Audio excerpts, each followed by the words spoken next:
हफ्ते की दमदार शुरुआत की है भारतीय बाजारों ने और थोड़े बहुत रुकने ठहरने के बाद फिर से रफ्तार पकड़कर दिन की ऊंचाइयों की तरफ जाने के मूड में आपको नजर आएंगे निफ्टी और bank Nifty. Mid cap small cap शेयरों में भी एक्शन है भरपूर। देखते हैं आखिरी 1.5 घंटा कैसा रहेगा बाजारों के लिए और क्या करें कल की तैयारी। स्वागत है आप सबका फाइनल ट्रेड में। नमस्कार। आज दिल्ली स्टूडियो से मैं हूं अनिल सिंघवी और मुंबई स्टूडियो में मैं हूं दीपांशु भंडारी। एक्शन आपको आज बढ़िया बनते हुए दिख रहा है। फ्राइडे के रिबाउंड के बाद आज बाजार अपनी गेंस होल्ड कर रहे हैं। थोड़ी अच्छी शुरुआत हुई थी, सुस्त हुए बाजार, बट उसके बाद अनिल जी एक्शन आपको बढ़िया बनते हुए दिख रहा है। तो एक बार पहले मैं बड़ी बातें बता देता हूं और फिर आपसे एक बार आज के बाजार की डायरेक्शन की भी राय लेनी है। 19,600 पर आ गया है निफ्टी, ये अच्छा लेवल बाजार ने रिक्लेम किया। 19,500 फ्राइडे को क्लेम किया, आज 19,600 पर आ गया है। बैंक निफ्टी भी ठीक है, थोड़ा निफ्टी ज्यादा एक्टिव है, बैंक निफ्टी में उतना एक्शन नहीं है। 44,900 के इर्द गिर्द बैंक निफ्टी आपको ट्रेड करते हुए दिख रहा है। बट फार्मा लगातार यहां पर खरीदारी आ रही है, आईटी से आपको सपोर्ट मिल रहा है, रियल एस्टेट में भी आज बढ़िया खरीदारी आती हुई दिखी है। मिड कैप स्मॉल कैप का एक्शन जारी है, 1.5% की खरीदारी वहां पर भी आपको आती हुई दिख रही है। और अमेरिकी फ्यूचर्स यहां से भी आपको सहारा मिल रहा है। सेंचुरी लगाता हुआ डाउ फ्यूचर्स और नैस्डैक फ्यूचर्स में 0.5% की बढ़त है। यूरोप में थोड़ा ठीक ठाक कारोबार हो रहा है। तो अनिल जी, अच्छा मूड बाजार ने मेंटेन करा है। थोड़ा सुस्त बीच में एक बार हो गए थे, बट वहां से अच्छी मूव आई है। जरा बताएं सर, कैसे देखना है आज के अच्छे एक्शन को? ये जो कुछ हो रहा है दीप बिल्कुल सही और अच्छा हो रहा है। यही स्पीड होनी चाहिए बढ़ने और घटने की, और हर एक लेवल पर मौका मिले खरीदने और बेचने वाले को बराबर का, तेजी करने का भी और मंदी करने का भी। जिसको खरीदना है आराम से खरीदे, कूद कूद करना, और जिसको बेचना है वो तोड़ तोड़ करना बेचे, आराम से बेचे। यही तो मार्केट है और यही होना चाहिए। यही मार्केट की डेप्थ है, लिक्विडिटी है और प्राइस डिस्कवरी होनी चाहिए जो मार्केट में इस वक्त आपको दिख रही है। और तब आपको पता लगता है कि ज्यादा ताकत किसकी है। और ये ज्यादा ताकत हफ्ते के पहले दिन आप देख सकते हैं, जो शुक्रवार को निचले स्तर से हमने रिकवरी देखी थी, वो रिकवरी धीरे धीरे धीरे धीरे ऊपर बढ़ती जा रही है। मार्केट एकदम बिल्कुल उस एक्टर की तरह काम कर रहा है जिसकी स्क्रिप्ट एक बहुत ही बढ़िया डायरेक्टर लिखे और बताए कि किस शॉट को किस तरह से आपको एक्ट करके दिखाना है। यही मार्केट बिल्कुल ठीक वही कर रहा है। कहां आपके लिए सपोर्ट है, उस सपोर्ट लेवल पर आकर आपको रुकना है। कहां आपके लिए रुकावट की जगह है, वहां पर आपकी प्रॉफिट बुकिंग होनी चाहिए। और इसके बीच में दोनों तरफ ट्रेडिंग के मौके बने। आज देखिए 19,500 525 एंट्री पॉइंट आपका बनता था। एग्जैक्टली 19,525 के आसपास लो बनाने के बाद 19,625 के आसपास का हाई भी बनाया है। अब आप 19,600 के आसपास है। बैंक निफ्टी जैसा कि उम्मीद थी कि थोड़ा अंडर परफॉर्म करेगा, अपने खरीदना है तो हम निफ्टी खरीदेंगे, बैंक निफ्टी पर आज दिमाग नहीं लगाएंगे। और आप देखिए बैंक निफ्टी जहां खुला वहां से कोई खास प्रदर्शन किया नहीं है। अभी भी 44,900 के आसपास है, नीचे 44,800, ऊपर में 45,000। बिल्कुल उसी 200 पॉइंट की रेंज में टाइम पास होता हुआ दिख रहा है। तो दीप बहुत क्लियर कट मैंडेट है। 100 पॉइंट ऊपर आपका डाउ फ्यूचर्स है। मार्केट में थोड़ी सी बिकवाली का प्रेशर एफआईएस का कम हुआ है। ट्रेडर्स हल्के हो गए थे। पिछले गुरुवार को वीकली एक्सपायरी के बाद शुक्रवार की हल्की रिकवरी हुई और आज भी आप हल्की फुल्की रिकवरी देख रहे हैं। तो बाय ऑन डिप्स की स्ट्रेटेजी रख सकते हैं, एक तरीका तो ये है। और इसमें 19,500 19,550 की रेंज में आज आखिरी 1.5 घंटे में बाजार मिलता है। यहां से 50 से 100 पॉइंट नीचे वहां खरीदना है। 19,650 19,700 की रेंज में अगर आज आपको मिलता है, वहां पर प्रॉफिट बुकिंग करके करना है इंतजार फिर से नीचे आने का। बैंक निफ्टी यहां पर खरीदने का कॉन्फिडेंस कम है और बेचने का कॉन्फिडेंस भी इस लेवल पर कम है। थोड़ा ऊपर आए तो बेचना चाहिए। 45,000 मेक और ब्रेक लेवल है। जब तक बैंक निफ्टी 45,000 के ऊपर निकलकर टिके ना, तब तक बैंक निफ्टी में कोई खास ताकत नहीं है और तब तक आपके लिए थोड़ा अंडर परफॉर्म करता रहेगा। नीचे में मैं अभी भी खरीदना नहीं चाहता। 19,800 के आसपास मेरे लिए खरीदने की सही जगह 19,525 19,625 सॉरी 44,525 44,625 है। वहां पर बैंक निफ्टी आएगा तो ही मैं खरीदूंगा। 45,000 के पार निकल के टिका 45,125 45,200 की रेंज में आएगा तो वहां प्रॉफिट बुकिंग करेंगे। तो फिलहाल मुझे लगता है 44,800 के नीचे जाता नहीं दिख रहा, 45,000 के ऊपर निकलता नहीं दिख रहा, और ऐसा बोरिंग इंडेक्स आज ये होके रखा है। तो लीव इट, इग्नोर इट, जाने दीजिए। अपना फोकस निफ्टी पे कीजिए, स्टॉक्स पे कीजिए, सेक्टर्स पे कीजिए। भरपूर एक्शन है वहां पर दीप। बिल्कुल सर, और स्टॉक सेक्टर्स में तो आपको बढ़िया मूव्स आ रही हैं और कई सारे नतीजे भी आ रहे हैं। उसके दम पर भी दोनों तरफ के रिएक्शंस आपको दिख रहे हैं बाजार में। तो आइए थोड़े स्टॉक्स के बारे में बात करते हैं, खबरें भी ले लेते हैं, इंपॉर्टेंट ट्रिगर्स भी, फिर हमारे सारे मेहमान भी होंगे तैयार। कुशल, गुड आफ्टरनून, करिए शुरुआत। कौन से इंपॉर्टेंट ट्रिगर्स बाजार के? गुड आफ्टरनून दीप। इंपॉर्टेंट ट्रिगर्स के लिहाज से नंबर्स अभी भी आने बाकी हैं, जिसमें Godrej consumer products, Tata chemicals, Torrent pharma और जीएनएफसी बाकी है। Rate gain travel and technologies board बैठक में नतीजों के साथ साथ फंड जुटाने पर विचार किया जाएगा। साथ ही एसबीएफसी फाइनेंस, इसका आईपीओ आज बंद हो जाएगा। जहाँ तक कल का सवाल है, आरबीआई की मॉनेटरी पॉलिसी कल से शुरू हो जाएगी, 10 तारीख तक ये चलेगी, तो 10 तारीख को फैसला इनका आता हुआ दिखेगा। तो देखना है कि वहाँ पर किस तरह के डिसीजन लिए जाते हैं इंटरेस्ट रेट को लेकर। साथ ही नंबर्स के लिहाज से कल का दिन इंपॉर्टेंट होगा कोल इंडिया, हिंडाल्को और अदानी पोर्ट्स के लिए। एफएनओ स्पेस से चंबल फर्टिलाइजर, आरती इंडस्ट्रीज और सीमेंस के भी नंबर्स आएंगे, तो यहाँ पर भी नजर रखिए। जय भारत मारुति बोर्ड बैठक में नतीजों के साथ साथ शेयर विभाजन पर विचार करते हुए दिखेंगी और सिमिलर चीज के लिए ही तालब्रोस ऑटोमोटिव भी बैठक करने वाला है। मारुति सुजुकी मोटर्स ने गुजरात प्लांट के अधिग्रहण पूरा करने की जो तरीका है, यानी कि जो भी कंसिडरेशंस होंगे उसको लेकर किस तरह से यहाँ पर पेमेंट किया जाएगा, उसको लेकर 8 तारीख यानी कि कल के दिन में बोर्ड बैठक होने वाली है। पिरामल फार्मा राइट्स इश्यू इसका खुलेगा, साथ ही टीसीएनएस क्लोथिंग इनका ओपन ऑफर भी खुलता हुआ नजर आएगा कल के दिन में ही। आशियाना हाउसिंग, इसका बायबैक बंद भी कल के दिन में होगा। एनआईटी लर्निंग सिस्टम्स, ये लिस्ट होता हुआ दिखेगा एनआईटी लिमिटेड से ये डिमर्ज होकर। साथ ही आईपीओ के लिहाज से आपको ध्यान रखना है कि यहाँ पर कॉनकॉर्ड बायोटेक, इसका आईपीओ बंद हो जाएगा। एक्स डेट है पावर ग्रिड की फाइनल डिविडेंड जो इन्होंने पहले दिया था, 9 अगस्त बुधवार। रिजल्ट्स के लिहाज से Abbott India, Bata, Bharat Forge, Granules, IRCTC, Max Financial, Tata Power, Trent, Berger Paints, PI Industries और जी एंटरटेनमेंट, इन सभी कंपनियों के नंबर्स आएंगे। बर्जर पेंट्स की तो नतीजों के साथ साथ बोनस शेयर जारी करने पर भी बोर्ड बैठक है। बोर्ड बैठक में नतीजों के साथ बायबैक प्रस्ताव पर विचार करेगा एफडीसी। साथ ही जेएसडब्ल्यू इस्पात स्पेशल प्रोडक्ट्स, इसकी ट्रेडिंग पोस्ट क्लोजिंग से सस्पेंड हो जाएगी। जेएसडब्ल्यू स्टील के साथ इसका क्योंकि मर्जर होने वाला है। साथ ही आईसीआईसीआई बैंक फाइनल डिविडेंड जो दिया था उसकी एक्स डेट है। और ग्लोबल इवेंट के लिहाज से सिंगापुर के बाजारों में तो छुट्टी रहने वाली है और चीन के बाजार के लिए जुलाई महीने का जो सीपीआई आंकड़ा है वो भी काफी इंपॉर्टेंट होगा। ग्लोबल और लोकल दोनों इंपॉर्टेंट डेटा आएंगे आपके लिए। एक मिनट, अरे एक मिनट, छुट्टी किस बात की? सर नेशनल डे है सिंगापुर में। अच्छा, कितने दिनों की? सर अभी तो एक ही दिन का है और आगे का अपडेट मैं देता हूँ अगर रहेगा तो। चलो, नेशनल डे पे तो ठीक है और एक दिन की तो बनती है। हमारे यहाँ भी 15 अगस्त आ रहा है तो हमारी भी छुट्टी है स्वतंत्रता दिवस की, वो ठीक है। नहीं तो आजकल कुशल किसी भी बात की छुट्टी दे देते हैं मार्केट बंद करने की, तो इसलिए मैंने कहा कि एक बार पूछ लूँ। हाँ, कुशल कोई क्रिकेट पर अपडेट नहीं है ना? सर अपडेट है ना, 8 तारीख को है ना मैच। अब 2 भी मत आओ। हमारा इंटरेस्ट ही खत्म है, अब देखने वाले ही नहीं है, अब अपडेट लेके करेंगे भी क्या? Thank you so much sir. अगर ऐसे ही खेलना है, मैं इसलिए पहले ही बोला था दीप आपको कि कुशल को ही भेज दो। हाँ, कुछ तो करके मतलब थोड़ा तो कुछ तो हाँ अच्छा करके आएगा, उनसे तो बेटर ही करेगा। एनीवे, चलो ठीक है भाई, और बताइए। सर बस ये हो गया ये अभी के लिए।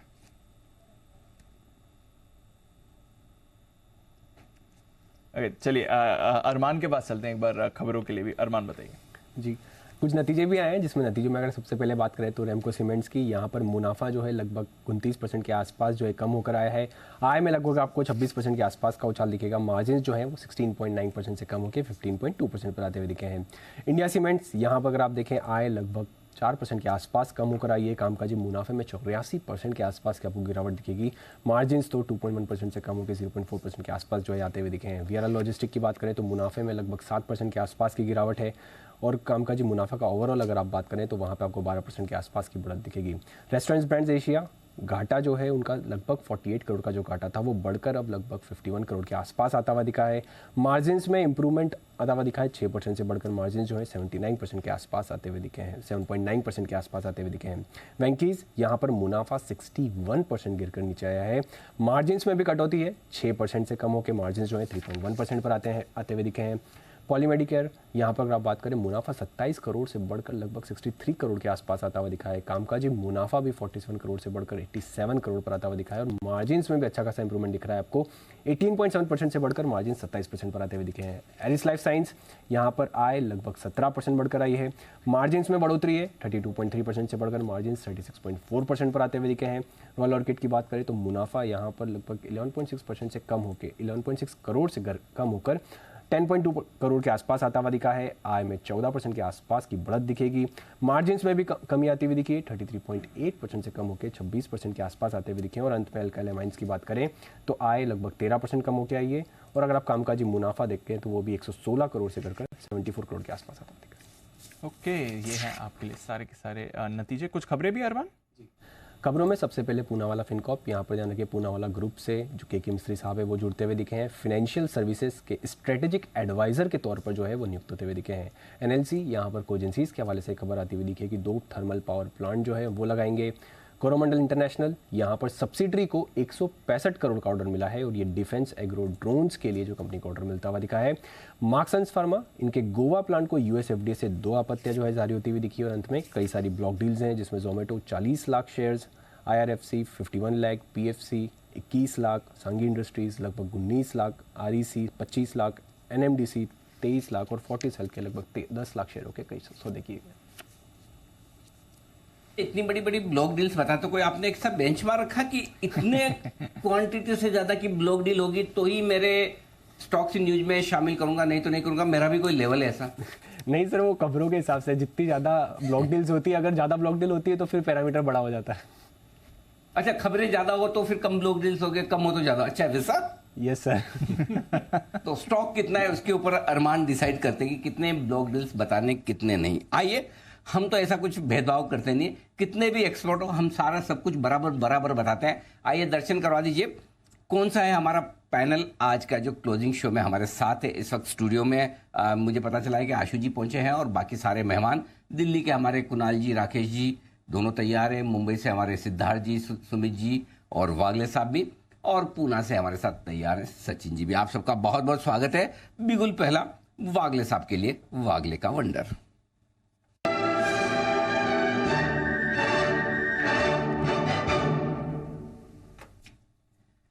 वागले साहब बताएं sir. Anil ji good afternoon, Deepanshu good afternoon. Anil ji, मेरा स्टॉक ऑफ द वीक मैं पहले कवर करूंगा, लेकिन थोड़ा सा मुझे लगता है ये अभी के अभी लेने के लिए लेट हो गया है, क्योंकि ये जो व्यू है ये हफ्ते के लिए है। ये स्टॉक कभी एक जमाने में आपका बहुत अच्छा फेवरेट होता था, अभी भी शायद है। स्टॉक का नाम है डिवीज लैब। एक बड़ा वाला ब्रेकआउट इसमें आया है, मैं श्योर हूँ चैनल पे सुबह कवर हुआ होगा डेफिनेटली, लेकिन मेरा टारगेट लगभग 4,500 का है। ये थोड़ा सा लंबा है, 1.5-1.5 महीने का व्यू, एक हफ्ते का व्यू लेंगे तो भी मुझे लगता है 4,050 4,100 तक ये स्टॉक जा सकता है। आपका स्टॉप लॉस होना चाहिए 3,750 का। स्टॉप लॉस भी थोड़ा लंबा है, लेकिन पोजिशनल व्यू के लिहाज से काफी अच्छी इसमें अभी से।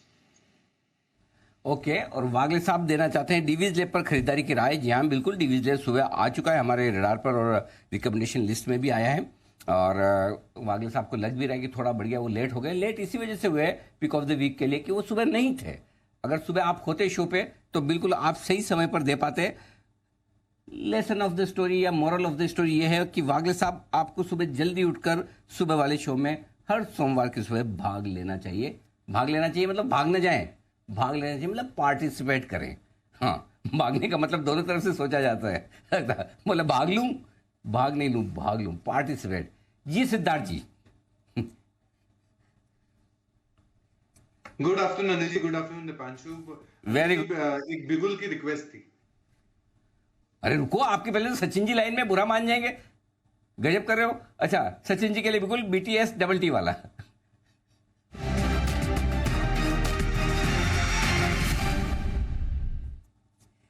जी सचिन जी बताएं sir. Good afternoon Anil ji, good afternoon Deepanshu.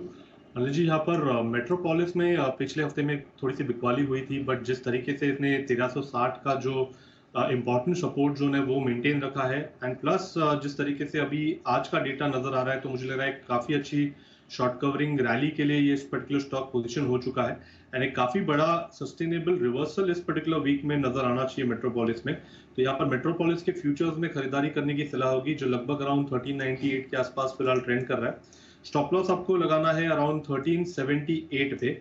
Intraday के लिहाज से मुझे लग रहा है 1430 तक की एक स्विंग बन सकती है, बट पोजिशनली मुझे लग रहा है 1490 1500 के ऑलमोस्ट टारगेट के लिए यहाँ पर खरीदारी करनी है मेट्रोपोलिस के फ्यूचर्स में।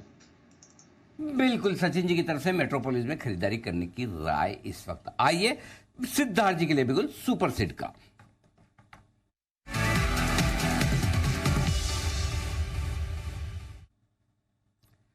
सिद्धार्थ जी बताएं सर, क्या है इरादा? अनिल जी, इरादा है मिड कैप आईटी पे ध्यान देने का, और ये कंपनी है कोफोर्ज। नतीजे अच्छे लगे कोफोर्ज पे, और टारगेट आपको शॉर्ट टर्म में रखना है 50-50 50 का शॉर्ट टर्म टारगेट, और पोजिशनल टारगेट आप रख सकते हैं 5200 का 5200 का। तो कोफोर्ज पे खरीदारी की राय। सिस्टम इंटीग्रेशन एप्स, ये सारी बीपीओ सर्विसेज में है। BFSI health care travel segments को केटर करती है। नंबर स्ट्रॉन्ग दिखे मुझे, $1 बिलियन के आसपास के रेवेन्यू दिखे, Q1 के 18% आई में कांस्टेंट करेंसी में ग्रोथ हमको दिखा, और टोटल कॉन्ट्रैक्ट वैल्यू वो रिकॉर्ड हाईएस्ट आए हैं $531 मिलियन के। और मैनेजमेंट ये कमेंट्री दे रही है कि FY24 यानी ये साल में आई में जो ग्रोथ है रेवेन्यू में 13 से 16% हो सकता है, और मार्जिन में भी इजाफा देख सकते हैं। कोफोर्ज पहला टारगेट होगा 50-50 50-50, और पोजिशनल टारगेट होगा 5200 का। तो 5200 तक के टारगेट के लिए कोफोर्ज में करें खरीदारी। एक बार इमामी पर भी नजर डाल दीजिए। नंबर्स आपकी स्क्रीन पर आते हुए दिख रहे हैं। स्टॉक भी 1% ऊपर है। मुनाफा 74 करोड़ से बढ़कर 138 करोड़ का है। ऑलमोस्ट डबल आपके लिए मुनाफा होते हुए दिखा है इसका। तो बढ़िया ग्रोथ मुनाफे में आती हुई दिखी है। ये अच्छा आंकड़ा आ रहा है। आय देखिए 773 करोड़ से बढ़कर 826 करोड़ की आई है। तो आय में उतनी बड़ी बढ़त नहीं है, बट मुनाफा तो आपके लिए जबरदस्त ग्रोथ दिखा रहे। देखते हैं अगर कोई अदर इनकम कंपोनेंट है या कुछ और फैक्टर्स हैं जिसकी वजह से मुनाफे में आपने इतना बड़ा उछाल देखा है। बट नॉनदलेस रेवेन्यू ग्रोथ भी अच्छी है, बट मुनाफे की ग्रोथ तो शानदार आती हुई दिख रही है। इमामी के लिए देखना पड़ेगा इनके वॉल्यूम ग्रोथ ट्रेंड कैसे रहे बाकी एफएमसीजी के मुकाबले, वो एक की कंपेरेबल रहेगा। बट ऑलमोस्ट 85-87% की ग्रोथ मुनाफे में आती हुई दिख रही है। ये बढ़िया आंकड़ा है जहां तक इमामी का सवाल है। कामकाजी मुनाफा 173 करोड़ से बढ़कर 190 करोड़ का आपके लिए आते हुए दिखा है। तो वहां पर उतनी खास बढ़त नहीं रही है, बट ओवरऑल परफॉर्मेंस में आपको अच्छी दिख रही है। मार्जिन 22.5% से बढ़कर 23% के, तो अच्छे नंबर्स आते हुए दिख रहे हैं इमामी की तरफ से। देखते हैं इनकी वॉल्यूम ग्रोथ ट्रेंड कैसी रही है।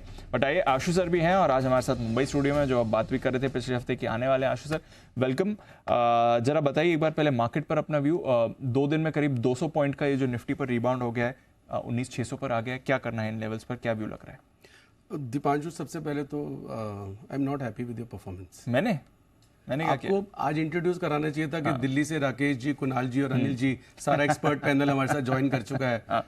अब आपने मतलब अगला 1 घंटा ध्यान रखना पड़ेगा मुझे कि आपसे गलतियां ना हो। तो डांट पड़ रही है। तो एक्सपर्ट पैनल हमारा दिल्ली से आज अनिल जी, राकेश जी, कुणाल जी, तीनों एक्सपर्ट वहां से। अनिल जी एक्सपर्ट पैनल में हो। आज हम एंकर हैं तो वो यहाँ पे है ही नहीं। लेकिन मुझे इस बात की खुशी है कि आशु जी ने स्टूडियो में आते ही मेरी एब्सेंस में दीप को डांट लगाई। इससे दीप को पता चला होगा, आज रियलाइज हुआ कि मैं कितना बेहतर को एंकर हूँ, बेहतर कली हुआ।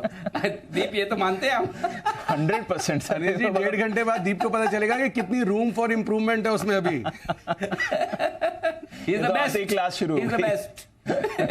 He is the best. ठीक, जैसा हमारा कुशल बेस्ट है, हमारा दीप भी बेस्ट है एकदम। Absolutely. जी आशु सर। तो दीपांशु, जैसे अभी अनिल जी कह रहे थे ना, अभी हम भी अपने इंटरनल बात कर रहे थे कि ना मार्केट बोरिंग है, थोड़ी स्ट्रैडल स्ट्रैंगल बेचने के लिए, पर्टिकुलरली बैंक निफ्टी में ऐसी मार्केट है। अगर आप ब्रॉड स्पेक्ट्रम देखें तो आने वाले टाइम में जो एक सेक्टर मुझे लग रहा है कि बहुत अच्छे से कंसोलिडेट कर रहा है, और अगले मतलब ये अभी का नहीं, मतलब अगले 2 हफ्ते से लेके 6 हफ्ते के लिए मैं बोलूंगा, तो वो है आईटी।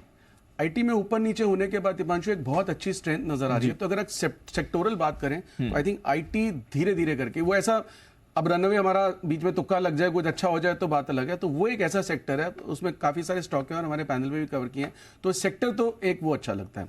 अदरवाइज उस सेक्टर की अगर आप बात करें तो स्टेट बैंक डिजास्टर हो गया, ऐसा मैं तो सोचा नहीं था। हमारा स्प्रेड था, बात स्प्रेड के लॉस की नहीं है कि 10 रुपए जा रहे हैं या 5 रुपए जा रहे हैं।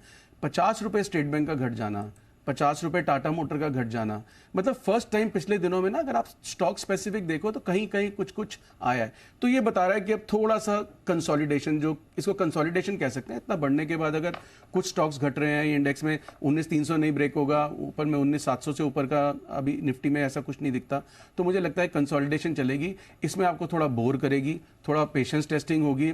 ज़बरदस्ती का ट्रेड नहीं करना, क्योंकि ज़बरदस्ती का ट्रेड जो हम जैसे थीटा स्कैल्पर या जो वीकली निफ्टी में काम करना ही करना है, वीकली बैंक निफ्टी में करना ही करना है, कुछ ना कुछ करना है, तो वो उसके लिए है। बाकी तो जोमेटो से लेके बहुत सारे स्टॉक हैं जो बिल्कुल चलते रहे, कोई ऐसी दिक्कत नहीं लगती है। अच्छा। तो आज दीपांशु मेरे पास निफ्टी में भी एक स्प्रेड है और एक स्टॉक का भी स्प्रेड है, अगर वो आप कहें तो मैं शेयर करता हूँ। आइए एक बार। और नहीं कहना कि आपको, मुझे खुद को ही कहना है कि मैं शेयर करना चाहता हूँ। अच्छा, अपने लिए बिल्कुल बजाएं, इंस्ट्रक्शन देंगे मेरे लिए एक बिल्कुल बजा दीजिए। एक मिनट।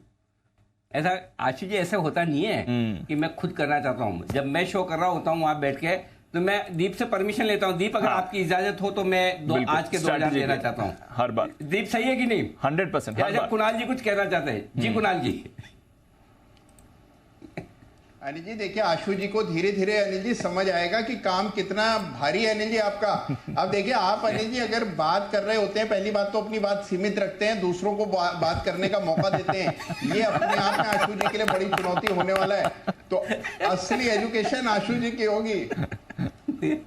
हाँ, मुझे भी ऐसा लग रहा है अगले 1.5 घंटे बाद आशु जी को पता चलेगा there is so much room for improvement, वो पता चलेगा जी। फिलहाल बिल्कुल आशु जी के लिए सिंह के सुल्तान आशु मदान।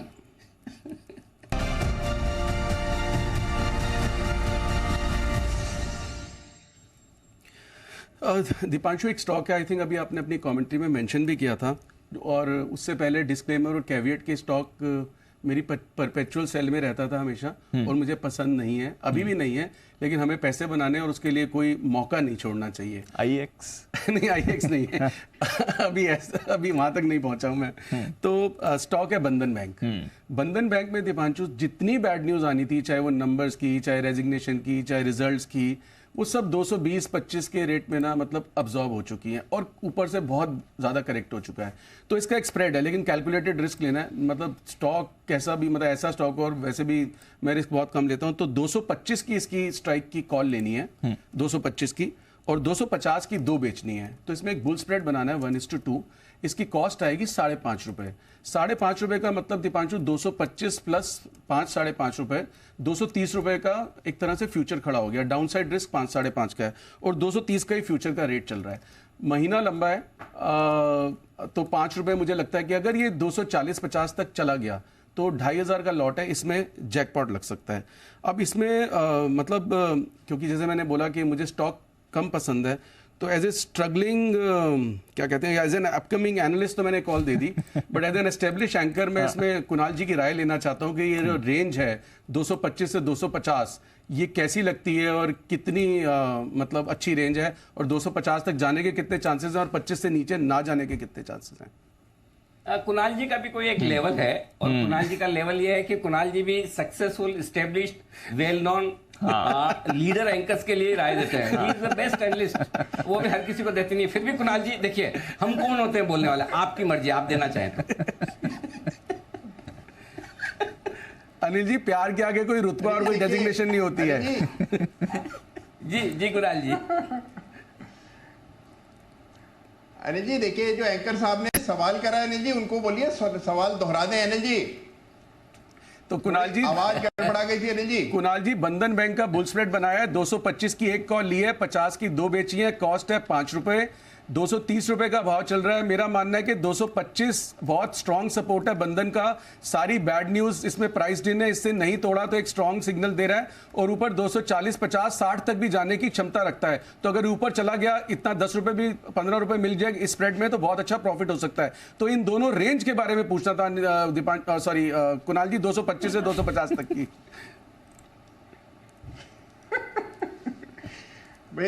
देखिए आशु जी, बात आपकी बिल्कुल सही है, पैटर्न मुझे भी पसंद आ रहा है।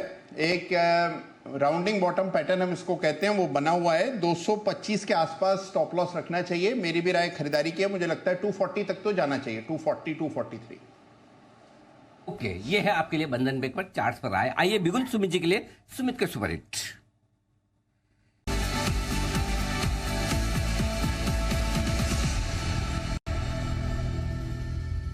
Sumit ji फरमाएं sir. Good afternoon Anil जी।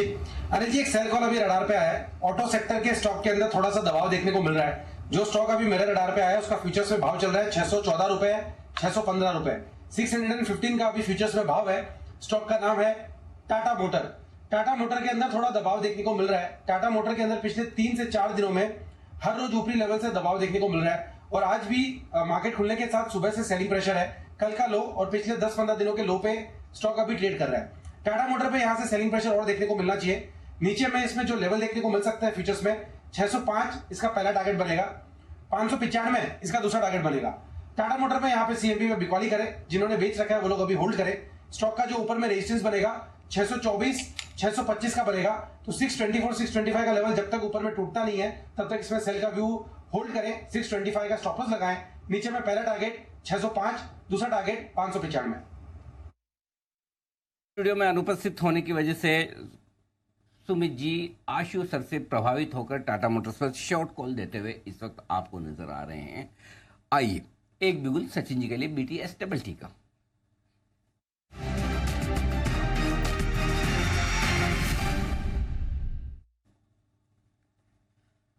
बताएं सचिन जी। अनिल जी, यहाँ पर LTI माइंट्री में भी एक अच्छा ब्रेकआउट आज नजर आया है। एक वीक फॉर्मेशन का ब्रेकआउट आज लगभग अराउंड 5020 लेवल के आसपास एक्टिवेट हुआ है, जिसके पैटर्न टारगेट लगभग अराउंड 5250 के आसपास प्लेस्ड है। तो आई थिंक काफी बड़ी अपसाइड के लिए अभी भी यहाँ पर लॉन्ग पोजीशंस बनाई जा सकती है। जिस तरीके से स्ट्रक्चर है, मुझे लग रहा है 5046 के स्टॉप लॉस के साथ आपको फ्रेश लॉन्ग्स अभी भी डिप्लॉय करने चाहिए। इंट्राडे के लिहाज से 5140 के आसपास का स्विंग इमीडिएटली बन सकता है, बट पोजिशनली मुझे लग रहा है 5240 के लिए ये पर्टिकुलर पोजीशन राइट की जा सकती है। सो खरीदारी करनी है LTI माइंट्री का फ्यूचर। LTI माइंट्री यहां पर करें खरीदारी, ये राय आपके लिए सचिन जी की तरफ से। एक special pick, special very very special, Kunal ji और राकेश जी की तरफ से आपके लिए बिगुल स्पेशल पिक का।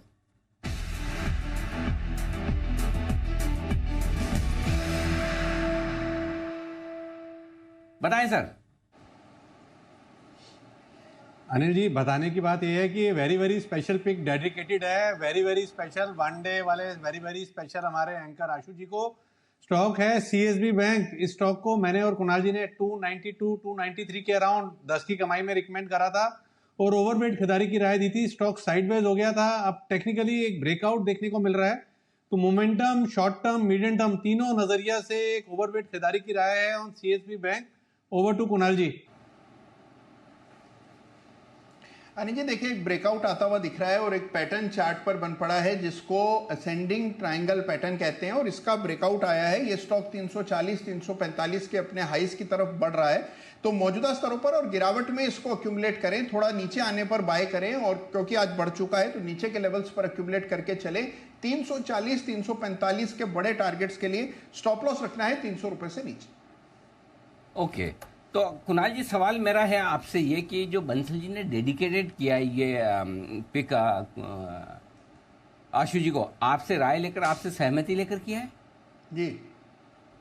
Okay, very nice. तो मैं आप दोनों का बहुत बहुत धन्यवाद। आपने पूरी बात नहीं मैंने सर एक मिनट रुकिए। आप मेरी सुनने की क्षमता पर तो कभी भी है ना शक करें ही नहीं। आपसे ज्यादा समय मेरा हो चुका है शादी को, ठीक है ना? आपके कौन से साल में हुई थी? अरे जी, मेरी शादी तो अनिल जी हुई, अनिल जी बहुत समय नहीं हुआ, लेकिन लगता ऐसा है अनिल जी सदियों पहले हुई थी अनिल जी। तो आपकी सदियों पहले, मेरी तो युगों पहले हुई थी। कई त्रेता द्वापर ऐसे युग निकल गए। तो सुनने की क्षमता तो मेरी ज्यादा है। तो मैंने ये सुना जो बंसल जी ने कहा कि एक दिन के लिए बने एंकर उनके लिए, तो मतलब कुणाल जी और राकेश जी दोनों मिलकर ये मानते हैं कि एक दिन के लिए मौका मिला है, वो भी मेरी अनुपस्थिति में। आशीष जी इस बात की सनद रखें, ध्यान रखें। ओके जी। तो ये आपके लिए जिनको आशु जी अपना सबसे बड़ा दोस्त मानते हैं, उन्होंने खुद नहीं कह दिया एक ही दिन के लिए मामला, उसके बाद नहीं। ओके, 2:30 बज रहे हैं। अगर हमारे साथ सेठी साहब तैयार है तो बिगुल के साथ सेठी साहब का भी स्वागत कर दिया जाए। अच्छा, सेठी साहब को जुड़ने में थोड़ा सा वक्त है जी। दीप, चलिए तब तक अरमान से बात करते हैं। पेटीएम पर अरमान कुछ खास रिसर्च भी लेकर आए हैं। अरमान बताइए, आज बड़ा एक्शन में भी है, क्या कुछ हो रहा है इसमें? जी बिल्कुल, खबर ये आती हुई दिखी। जो विजय शेखर साहब हैं, जो कंपनी के फाउंडर भी हैं, वो एंडफिन से लगभग 10.3% हिस्सेदारी जो है वो खरीदेंगे। अब ये जो हिस्सेदारी खरीदेंगे उसके बाद उनकी जो होल्डिंग है वो 19.4% के आसपास हो जाएगी। और क्योंकि अगर ये वाली जो एंडफिन अपनी लगभग अगर आप देखें 10% हिस्सेदारी जो बेचेगा, वो अब जो लार्जेस्ट शेयर होल्डर है वो नहीं रहेगा। अब ये होगी डील किस हिसाब से, जिसमें जो विजय शेखर साहब की जो एक 100% की जो कंपनी है, ओवरसीज एंटिटी का नाम जिसमें आप रेसिलिएंट एसेट मैनेजमेंट जो उनकी कंपनी है, उसके जरिए जो है ये डील होने वाली है। तो होगा क्या, जो रेसिलिएंट एसेट मैनेजमेंट है वो आप देखें जो एंडफिन है उसे ओसीडीज जो कि ऑप्शनली कन्वर्टेबल डिबेंचर्स जो है वो इश्यू करेंगी उतने ही भाव के जितने कि अगर आप देखें 4 अगस्त को जो भाव था उसकी क्लोजिंग के हिसाब से जितने नंबर ऑफ शेयर्स आते हैं वो ट्रांसफर हुए, उतने भाव के वो ओसीडीज ट्रांसफर करेंगे। उस हिसाब से देखें तो इस डील में विजय शेखर साहब ना कोई प्लेज करेंगे, ना कोई गारंटी है, ना कोई कैश पेमेंट देंगे और कुछ भी नहीं है, सिर्फ ऑप्शनली कन्वर्टेबल डिबेंचर्स जो उनकी ओवरसीज एंटिटी है वो उधर इश्यू करने वाली है। और अगर आपको थोड़ा सा अगर आप बैकग्राउंड देखें तो आईपीओ लगभग 2150 के भाव पे आईपीओ आया था, गिरकर लगभग अगर आप देखें 435 के आसपास का भाव आता हुआ दिखा था। और उसके बाद से अगर आप देखें हालांकि 94% ऊपर है पर अभी भी आईपीओ के प्राइस से देखें काफ़ी नीचे आता हुआ दिखा है। अगर इनके फिनेंशियल्स की अगर आप देखें तो फिनेंशियल्स जो इनके Q1 के अगर आप नतीजे देखें तो Q1 में इनकी आय लगभग 2340 करोड़ के आसपास आती हुई दिखी थी, जो FY21 की अगर आप बात करें तो कुल आय पूरे साल की 2800 करोड़ थी।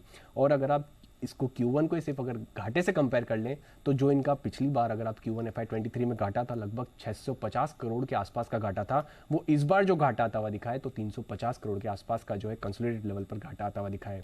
और अब अगर ब्रोकरेजेस की बात करें तो ब्रोकरेजेस में सिटी जो है वो 1200 का टारगेट दे रहे हैं, गोल्डमैन सैक्स वो भी 1200 का टारगेट दे रहे हैं और CLSA की बात करें तो वो भी 1050 का टारगेट दे रहे हैं। तो ये है आपके लिए पेटीएम पर बड़ा एक्शन होता हुआ, जहां पर अलीबाबा की ग्रुप कंपनी एंडफिन इसका स्टेक खरीदते हुए विजय शेखर शर्मा साहब स्टॉक में जबरदस्त एक्शन आपको देखने को मिलेगा। आइए एक्शन के लिए तैयार है ढेर सारे स्टॉक्स, बस खाली ये है कि उन्हें रिकमेंड करें सेठी साहब, सदाबहार सेठी साहब की short term pics.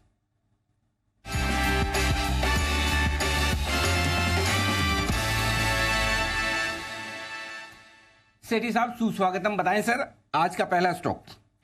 Good afternoon Anil ji, good afternoon Deepanshu और गुड आफ्टरनून आशु जी, आज के एक दिन वाले एंकर, गुड आफ्टरनून।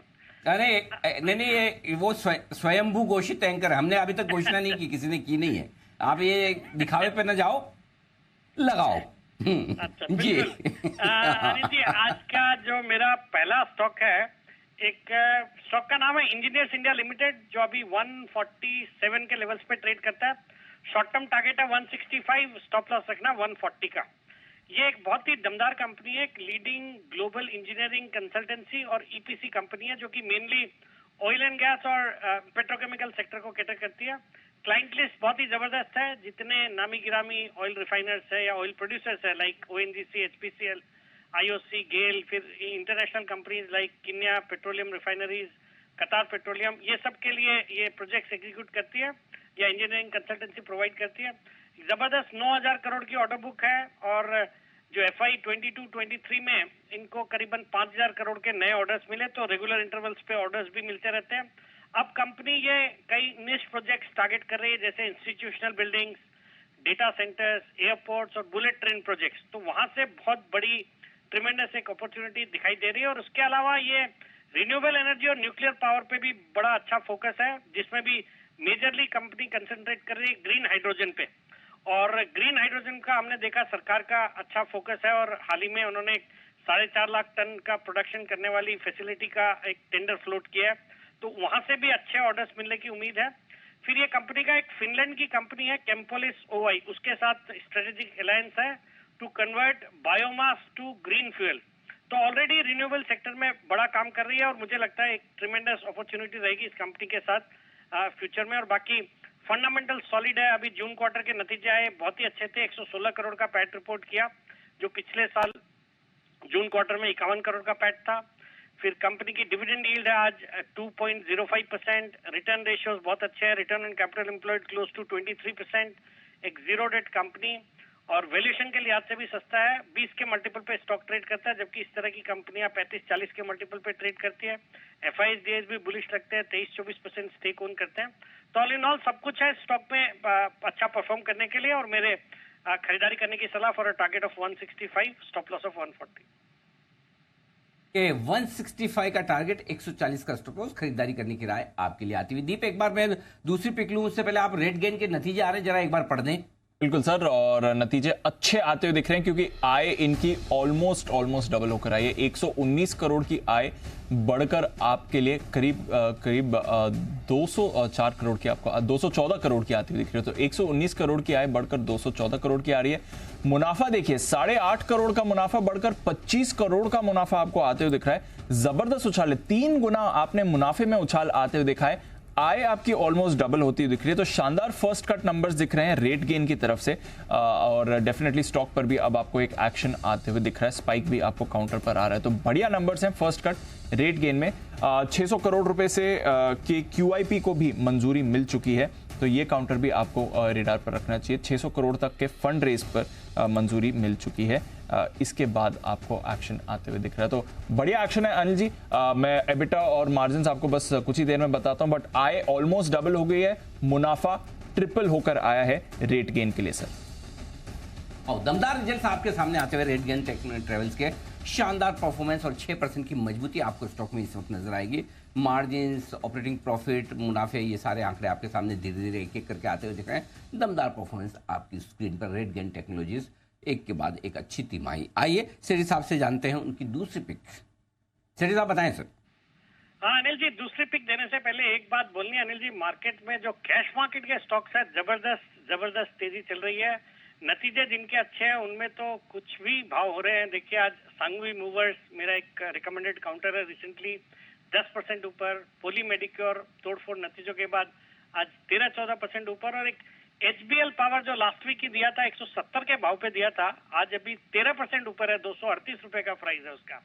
और इस तरह से मतलब रेलीगेयर देखिए अभी हाल ही में। सेठी साहब आपके एक और चहेते काउंटर पर भी आपसे राय लेना चाहता हूं इससे पहले कि आप दूसरी पिक अपनी बताएं, और वो है पूनावाला फिनकॉर्प।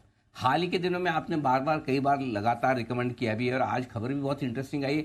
HDFC के वाइस चेयरमैन के मिस्त्री साहब अब इनके एडवाइजर के तौर पर आए हैं। ये एक बड़ा डेवलपमेंट है पूनावाला फिनकॉर्प। मुझे याद है कि एक जमाने में कैन फिन होम्स को खरीदने की बात चली थी कि HDFC लिमिटेड खरीद सकता है, और कैन फिन होम्स का स्टॉक ऐसा भाग गया क्योंकि दीपक पारेख साहब, के मिस्त्री साहब ने जिस तरह की कंपनी बनाई HDFC लिमिटेड, और अगर वो एक पूनावाला फिनकॉर्प जैसी साइज की NBFC के एडवाइजर के तौर पर जाते हैं, तो ये एक बड़ा डेवलपमेंट है पूनावाला ग्रुप के साथ उनका जुड़ा होना। तो मुझे लगता है कि ये बड़ा गेम चेंजर भी है। बताएं जरा एक बार पहले इस पर अपनी राय दें, फिर बताएं सर आपकी दूसरी पिक भी। बिल्कुल अनिल जी, बहुत ही बड़ा पॉजिटिव डेवलपमेंट है। वैसे भी ये स्टॉक अपने परफॉर्मेंस के दम पे भी मुझे बहुत निचले लेवल से पसंद है। मैं लगातार 130-40 के लेवल से इसको रिकमेंड कर रहा हूँ। और अब ये जो खबरें आई है के मिस्त्री जी एडवाइजर इसको एडवाइस करेंगे, मुझे लगता है डेफिनेटली ये company could grow very big from here. तो अगर किसी का 2-3 साल का भी नजरिया है तो मैं तो एक्सट्रीमली बुलिश हूँ। और कई बार मैंने कहा इस स्टॉक की कुछ क्वांटिटी को लॉन्ग टर्म पोर्टफोलियो का हिस्सा बिल्कुल बना के रखना चाहिए। और यहाँ से भी हालांकि स्टॉक ने बहुत ही अच्छा किया पिछले 5-10 दिनों में, और मैंने हाल में भी रिकमेंड किया हुआ है as a short term pick. But मुझे लगता है ये स्टॉक बिल्कुल पोर्टफोलियो का हिस्सा रहना चाहिए, और यहाँ से भी बहुत अच्छे अपसाइड आने वाले क्वार्टर्स में देखने को मिलेंगे अनिल जी। और अनिल जी, आज का मेरा जो दूसरा स्टॉक है, स्टॉक का नाम है श्रीराम प्रॉपर्टीज, जो अभी 71 रुपए के लेवल्स पे ट्रेड कर रहा है। पहले इसके शॉर्ट टर्म टारगेट है 80 रुपए के, स्टॉप लॉस रखना है 67 रुपए का, 67 रुपीज का। ये एक श्रीराम ग्रुप की एक लीडिंग रियल एस्टेट डेवलपर है जो मेनली साउथ इंडिया में कंसंट्रेट करती है, जैसे बेंगलुरु है, चेन्नई है, कोलकाता है। कोलकाता में भी इनका काम है apart from south India. Kolkata में 197 एकड़ का इनका वैल्यूएबल लैंड बैंक है। बाकी हम देख रहे हैं जिस तरह से साउथ बेस्ड जो रियल एस्टेट कंपनीज है, चाहे वो शोभा है, ब्रिगेड, प्रेस्टीज, पूर्वांकरा, सभी बहुत अच्छा कर रहे हैं। और जिनके भी अपडेट्स आए या रिजल्ट्स आए बहुत अच्छा है। मुझे लगता है ये स्टॉक भी अच्छा करेगा। इनके 51 से ज्यादा प्रोजेक्ट्स तो अभी चल रहे हैं। मतलब कंपनी के पास करीबन 54 मिलियन स्क्वायर फीट का डेवलपमेंट पोटेंशियल है। आने वाले मतलब FY24 में भी करीबन 30 मिलियन स्क्वायर फीट लॉन्च करेंगे। फिर इनका एक fee based development business management business model है, जिसमें ये फी बेस्ड एडवाइस करते हैं। और वहां पे भी FY23 में वहां से इन्होंने 62 करोड़ रुपए अर्न किया है। बाकी कंपनी का पूरा फोकस है डेट रिडक्शन के ऊपर। हाल ही में इन्होंने अपने डेट को रीफाइनेंस किया, जिसके कारण से इनका इंटरेस्ट कॉस्ट भी काफी कम हुआ है। फंडामेंटल्स बहुत ही मजबूत है, अच्छे फंडामेंटल्स है। और स्टॉक में कई सारे अच्छे FIIs, DIs इन्वेस्टेड है, जैसे नोमुरा है 3.8%, निपॉन है, SBI life, ICICI securities, TPG Asia around 10% own करता है। तो इस तरह की एक दमदार क्वालिटी की mid size real estate company है, और जिस तरह से सेक्टर परफॉर्म कर रहा है मुझे लगता है ये स्टॉक भी बहुत अच्छा करेगा। तो खरीदारी करने की सलाह for a short term target of 80, stop loss of 67। Okay तो ये है आपके लिए श्रीराम प्रॉपर्टीज, इस पर भी करें खरीदारी। एक नज़र जरा GNFC पर भी डाल दें, इसके नंबर्स आपको आते हुए दिख रहे हैं अभी भी, और स्टॉक नंबर्स पर रिएक्ट भी कर रहा है। ऑफकोर्स वायदा कारोबार के बैन में है ऑलरेडी काउंटर, बट यहाँ पर नंबर्स आपके थोड़े खराब दिख रहे हैं। मुनाफे फ्रंट पर कोशिश करते हैं अगर कुछ वन टाइम हिट है कि नहीं, बट 572 करोड़ का मुनाफा सिर्फ 88 करोड़ का रह गया है, तो बड़ा कट आया मुनाफे में, और इसलिए स्टॉक भी अब आपको फिसलते हुए दिख रहा है। आय भी देखिए 2700 करोड़ की आय घटकर 1650 करोड़ की हो गई है।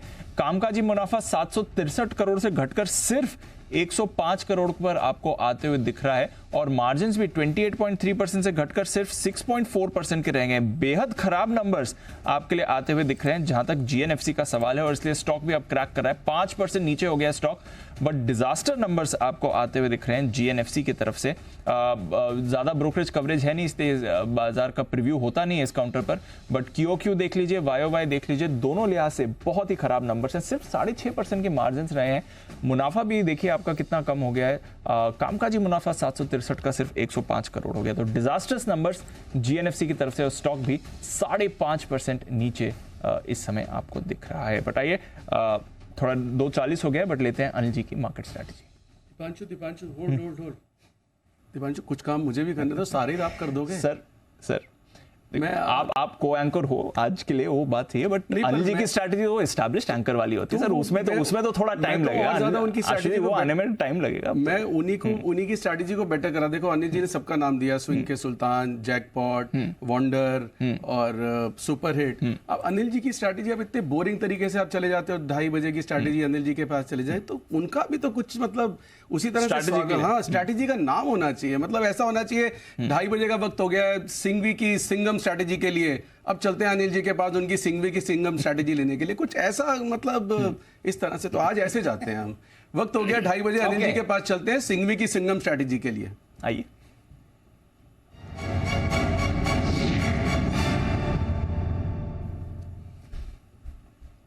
तो वैसे तो दीप ऐसा है, वैसे तो मैं आशु जी की क्रिएटिविटी की दाद देना चाहता हूँ, उन्होंने अच्छा सोचा, लेकिन प्रॉब्लम ये है कि मार्केट और टीवी बहुत अलग अलग है। ये टीवी ये थॉट आने से पहले 4 दिन का काम होता है, जब आपको प्रोडक्शन को बोलना पड़ता है, फिर ग्राफिक्स में स्टिंग बनती है, वो म्यूजिक लगता है। तो आशु जी बहुत मुश्किल काम है ये ना, मैं बता रहा हूँ आपको, स्प्रेड देना लाइफ का सबसे आसान काम है जो आप कर रहे हो। जो ये टीवी वाला काम है ना, और ये 0 डिफेक्ट सिस्टम पे काम करता है, तो इसलिए बट फिर भी आपकी भावनाओं का सम्मान रखते हुए मेरी स्ट्रेटेजी आपके लिए हाजिर है। ओके आइए, पहले आप दोनों को, दीप और आशु जी, आपको बता दूं निफ्टी जहां पर इस वक्त ट्रेड कर रहा है 19,600, ये सबसे इंपॉर्टेंट लेवल है बचे हुए 1-1.25 घंटे के लिए, पौन घंटे के लिए रादर, और वो इसलिए दीप की 19,500 के पुट पर हाईएस्ट ओपन इंटरेस्ट है 1,30,00,000 शेयरों का, 19,600 के कॉल पर 1 करोड़ शेयरों का ओपन इंटरेस्ट है, वहां पर आप खड़े हैं। अगर आप 19,625 आज का जो हाई है ये 3 बजे के पहले पार करके टिक जाते हैं, तो आप कल के लिए एक बहुत मजबूत आधार बना रहे हैं, अच्छा माहौल तैयार कर रहे हैं, और वो इसलिए कि फिर आप 19,650 के ऊपर बंद होते दिखेंगे, और 19,650 के ऊपर बंद होना आपको बहुत कॉन्फिडेंस देगा, इसमें कोई डाउट नहीं है। सो 19,600 जहां आप खड़े यही होल्ड कर लें, और 625 को 3 बजे के पहले पार कर ले, तो कहना है क्या वाह वाह। दूसरी बात, 19,500 आपके लिए बेस का काम करेगा, इनफैक्ट 19,550 से नीचे भी शायद आप जाकर बंद ना हो, इसकी संभावनाएं भी पूरी है। तो नीचे आपके लिए रिस्क 40-45 पॉइंट की है, ऊपर आपके लिए अपसाइड 50 पॉइंट की दिख रही है। सो बेसिकली है तो आप एकदम बराबर के माहौल में, लेकिन क्लोजिंग अगर 3 बजे, आज 3:30 बजे आपको 19,650 मिल जाती है, वेरी नाइस। और उसकी संभावना इसलिए ज़्यादा है दीप कि बचे हुए 1.5 घंटे में ऊपर जाने के स्कोप मार्केट के लिए इसलिए बेहतर है। एक, डाउ फ्यूचर भले थोड़े कम हुए, 100 के बजाय 50 है, लेकिन है ऊपर। दूसरा, लगातार 3 दिन डाउ गिरा है, तो हो सकता है थोड़ा सा बढ़ने की कोशिश करें, अल्टीमेटली तो ट्रेंड वहां पर भी तेजी का बना हुआ है। तो ये तो बात होगी निफ्टी की। अब आइए बैंक निफ्टी। बैंक निफ्टी का मामला है थोड़ा ढीला, और इसीलिए सुबह से हम बात करेंगे खरीदने का मूड हमारा बैंक निफ्टी में है नहीं।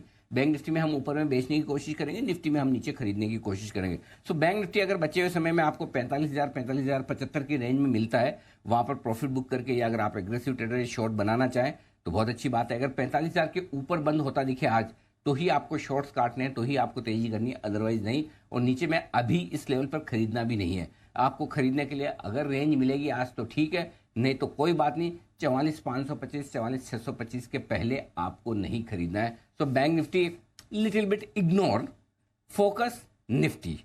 जी, पर फोकस करना है ज्यादा जरूरी, ये इस समय आपको राय आ रही है अनिल जी की तरफ से। बैंक निफ्टी को थोड़ा इग्नोर करिए, बट इग्नोर नहीं कर सकते हैं कुछ नंबर्स का इम्पैक्ट। एक तो जीएनएफसी जो रिलीज आया है वो बोल रहा है कि एक प्लान्ड शटडाउन लिया था इन्होंने अपनी कुछ प्रोडक्शन फैसिलिटीज का, जिसकी वजह से सेल्स वॉल्यूम दोनों पर फर्क पड़ा है। बट मोर इंपॉर्टेंटली इस शटडाउन की वजह से इनके रॉ मटेरियल कॉस्ट ज्यादा बढ़ गए, और जो आउटपुट कॉस्ट था, जो जिस प्राइस पर ये अपने प्रोडक्ट्स को बेचते हैं, वहां पर इन्हें प्राइसिंग प्रेशर भी आते हुए दिख रहा था। तो दोनों कॉम्बिनेशन की वजह से ऑपरेशनल परफॉर्मेंस पर भी हिट आया है। तो प्लान शटडाउन की तरफ से ओवरऑल सेल्स प्रॉफिट पर तो हिट आया ही है, बट ऑपरेशनल परफॉर्मेंस पर भी हिट आया है, क्योंकि कॉस्ट इनके काफी बढ़ गए थे, बट सेल्स प्राइस उतने अच्छे इन्हें नहीं मिल रहे थे, और इसलिए आप देख रहे हैं इतनी खराब ऑपरेशनल परफॉर्मेंस आती हुई दिख रही है। तो ये मैनेजमेंट की तरफ से रिलीज आते हुए दिखा है जीएनएफसी में। एक बार वर्लपूल पर भी नजर डाल दीजिए। अभी बात कर रहे थे अनिल जी स्ट्रैटेजी की, तब वर्लपूल के नंबर्स आए, थोड़े कमजोर नंबर्स आए। 2% आई गिरकर आई है, 2081 करोड़ से घटकर आया आपकी 2038 करोड़ की आई है। मुनाफा आपका 10.5% गिरा है, 84 करोड़ से घटकर 75 करोड़। मार्जिन 6.3 के 6.1% रह गए, और 6.25% का कट आपने कामकाजी मुनाफे में भी देखा है। तो कमजोर नंबर्स वर्लपूल की तरफ से भी आते हुए दिखे हैं। स्टॉक भी आपको करीब 1.5% नीचे दिख रहा है। आइए सुमित जी के पास चलते हैं, उनके एक कॉल के लिए। बिगुल सुमित का सुपर हिट।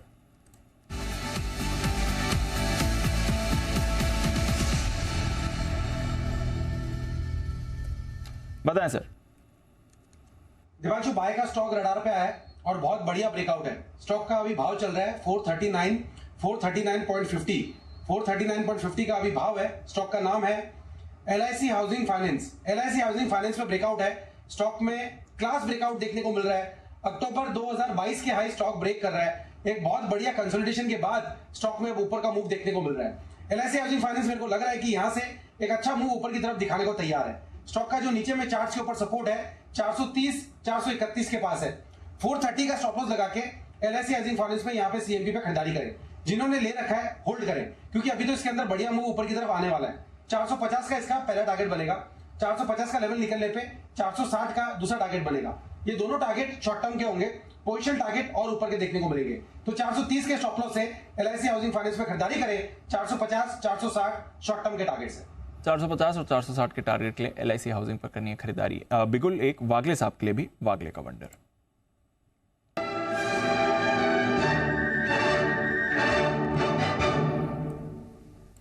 बताएं सर।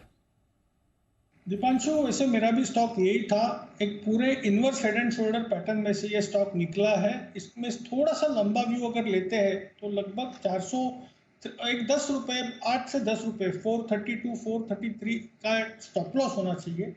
मेरा पहला टारगेट 460 होगा, दूसरा टारगेट 480 का होगा। टाइम फ्रेम 2 से 3 दिन। यह है आपके लिए वागले साहब की तरफ से भी पूरा समर्थन सुमित जी को LIC हाउसिंग फाइनेंस पर। यहां पर आपको व्यू बना के चलना है। नितिन जी भी तैयार है हमारे लिए, उनका भी करते हैं स्वागत। निफ्टी के निशानेबाज नितिन मुरार का।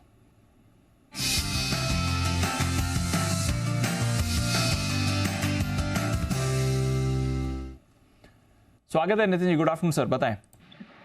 देखिए सर, यहाँ पे 19,600 की कॉल ऑप्शन लेंगे, जिसका प्राइस 80 रुपये है, और ये at the money call option हो गई। 19,600 के आसपास ही स्पॉट लेवल है, और हम 19,600 की कॉल ऑप्शन ले रहे हैं 80 रुपये में, जिसका स्टॉप लॉस होगा आपका 55 रुपये का, और इसके टारगेट होंगे, फर्स्ट टारगेट होंगे 100, और उसके ऊपर 110 तक के हो सकते हैं। मुझे ऐसा लग रहा है कि नेक्स्ट जो 35-40 मिनट बचे हुए हैं, इसमें मार्केट ऊपर की तरफ मूव करनी चाहिए। डेटा में पॉजिटिव चेंजेस हैं, तो हम 19,600 की कॉल ऑप्शन खरीदेंगे। ओके, तो 19,600 की कॉल खरीदी। अभी अनिल जी भी यही कर रहे थे। निफ्टी पर फोकस करिए, बैंक निफ्टी को इग्नोर करिए, वहीं पर आपको एक्शन दिखेगा।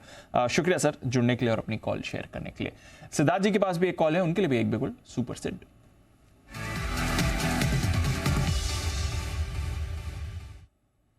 बताएं सर। देखिए दीप, एनबीएफसी स्पेस में ये स्टॉक एमएनएम फाइनेंस काफी बेहतर लग रहा है। अभी का प्राइस जो होगा एमएनएम फाइनेंस का वो होगा 293 के करीब। टारगेट शॉर्ट टर्म आपको रखना है 300 रुपए का, 300 का, और पोजिशनल टारगेट रखना है 345 का, 345 का। जैसे हम जानते हैं एनबीएफसी स्पेस की कंपनी है, फाइनेंसिंग का बिजनेस है, car financing, tractors, commercial vehicle, SME financing, और करीबन 9.3 मिलियन कस्टमर्स है। एयूएम 11 बिलियन के करीब है, मतलब 90,000 करोड़ के करीब है। डिसबर्समेंट इनके जो देखे गए हैं काफी स्ट्रॉन्ग देखे गए हैं, 28% के, और हम मानते हैं कि 22% के सीएजीआर लोन ग्रोथ आप उम्मीद लगा सकते हैं आने वाले 2 सालों के लिए। और ये क्योंकि गाड़ियों में 4 व्हीलर में जो प्रीमियमाइजेशन हो रहा है इसके कारण भी लोन में काफी एक वृद्धि दिख रही है। स्ट्रॉन्ग प्रमोटर्स है, हेल्दी बुक्स है, निम की गाइडेंस 7.5% की है मैनेजमेंट द्वारा, और रिटर्न ऑन एसेट जो काफी एक इंपॉर्टेंट पैरामीटर होता है फाइनेंशियल रेशियोज में, वो 2.5% के करीब का टारगेट दे रही है मैनेजमेंट। तो एमएनएम फाइनेंस जिसका टारगेट आपको रखना है 300 रुपए का शॉर्ट टर्म, 345 का पोजिशनल। ओके, तो ये है आपके लिए एमएनएम फाइनेंस, जहां पर रखनी है आपको नजर 300 और फिर बड़े टारगेट 345 तक के पोजीशनल व्यू बन रहे हैं। आइए आशीष है हमारे साथ तैयार बताने के लिए टाटा केमिकल्स। ये स्टॉक भी चर्चा में रहा है पिछले कुछ दिनों से, नंबर्स आज आने वाले हैं। आशीष बताएं कैसी रहेगी परफॉर्मेंस? दीपांशु, थोड़े से कमजोर रिजल्ट यहाँ पर देखने को मिल सकते हैं। अन्य कंपनियों के मुकाबले अगर आप देखें तो टाटा केमिकल्स के नतीजों में एक डिफरेंस आपको नजर आएगा। बाकी सब में अगर आप देखें तो जो भारतीय ऑपरेशंस है यहाँ पर आपको अच्छा प्रदर्शन देखने को मिला, लेकिन टाटा केमिकल्स में जो भारतीय इकाई है यहाँ पर थोड़ा सा कमजोर प्रदर्शन है। इंटरनेशनली अगर आप देखें तो प्राइसेस में रिवीजन काफी लंबे समय से नहीं हुआ है, तो इसका फायदा यहाँ पर देखने को मिलेगा। कामकाजी मुनाफे की बात की जाए तो यहाँ पर देखिए बिल्कुल सपाट है, 1015 करोड़ पिछले साल था इसी तिमाही के दौरान, इस बार 1013 करोड़ का एस्टिमेट है। मार्जिन के लिहाज से भी देखें तो 25% से घटकर 22% हो जाएंगे, और टॉप लाइन में अगर आप देखें तो करीब करीब 15% की यहाँ पर बढ़त आपको देखने को मिल सकती है। मुनाफे का आंकड़ा भी अगर आप देखें तो कमजोर है, लेकिन सिंगल डिजिट गिरावट है, 8% की गिरावट यहाँ पर आपको देखने को मिल सकती है। 593 करोड़ से घटकर 544 करोड़ रहेगा। गिरावट जरूर है क्योंकि कीमतें थोड़ी सी घटी, और खासतौर पर अगर आप देखें जैसे कि मैंने आपको बताया कि सिर्फ भारत में जो इन्होंने प्राइसेस लगातार रिवाइज किए हैं, इसका एक असर यहाँ पर देखने को मिलता है। अप्रैल से करीब 13% की कटौती की है, तो आगे यहाँ पर क्या आउटलुक रहेगा ये बहुत क्लोजली बाजार वॉच करेगा, प्राइसेस पर मैनेजमेंट की क्या कमेंट्री आती है। लेकिन आंकड़ों के लिहाज से देखें तो नतीजे हल्के से कमजोर आएंगे। ओके, तो नतीजे थोड़े कमजोर आपको आते हुए दिखेंगे। ये है आपके लिए टाटा केमिकल्स का रिव्यू।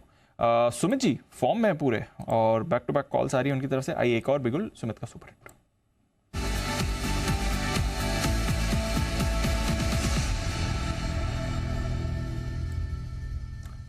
बताएं सर।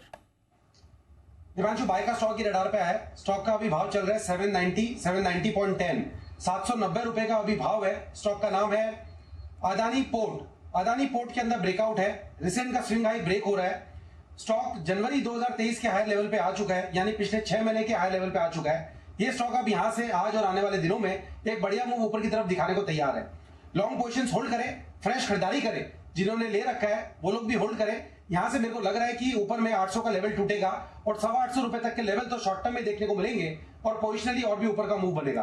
अदानी पोर्ट के अंदर जो नीचे में चार्ट्स के ऊपर सपोर्ट दिखाई दे रहा है वो करीब करीब 770 775 के पास का दिखाई दे रहा है, तो 775 का इसके अंदर स्टॉप लॉस लगाना है लॉन्ग पोजीशंस के लिए। ऊपर में 800 का लेवल टूटने के बाद 810 का पहला टारगेट, 825 का दूसरा टारगेट, ये हफ्ते में ये लेवल ऊपर में देखने को मिलने चाहिए। खरीदारी करें अदानी पोर्ट।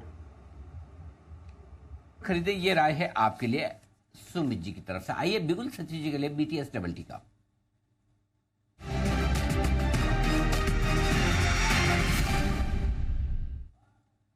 सचिन जी बताएं सर।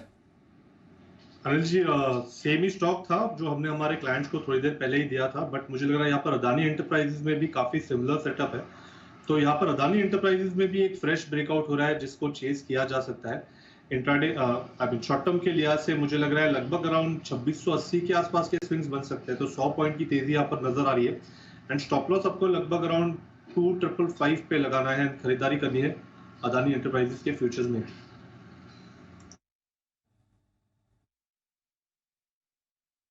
तो यह अदानी पोर्ट्स और अदानी एंटरप्राइजेस दोनों पर बाय कॉल्स आ रही हैं। सुमित जी को पोर्ट्स पसंद है, सत्य जी को पसंद है एंटरप्राइजेस, बट आशु सर की तरफ से भी एक कॉल आ रही है बाजार पर। बिगुल उनके लिए भी स्विंग के सुल्तान आशु मदान।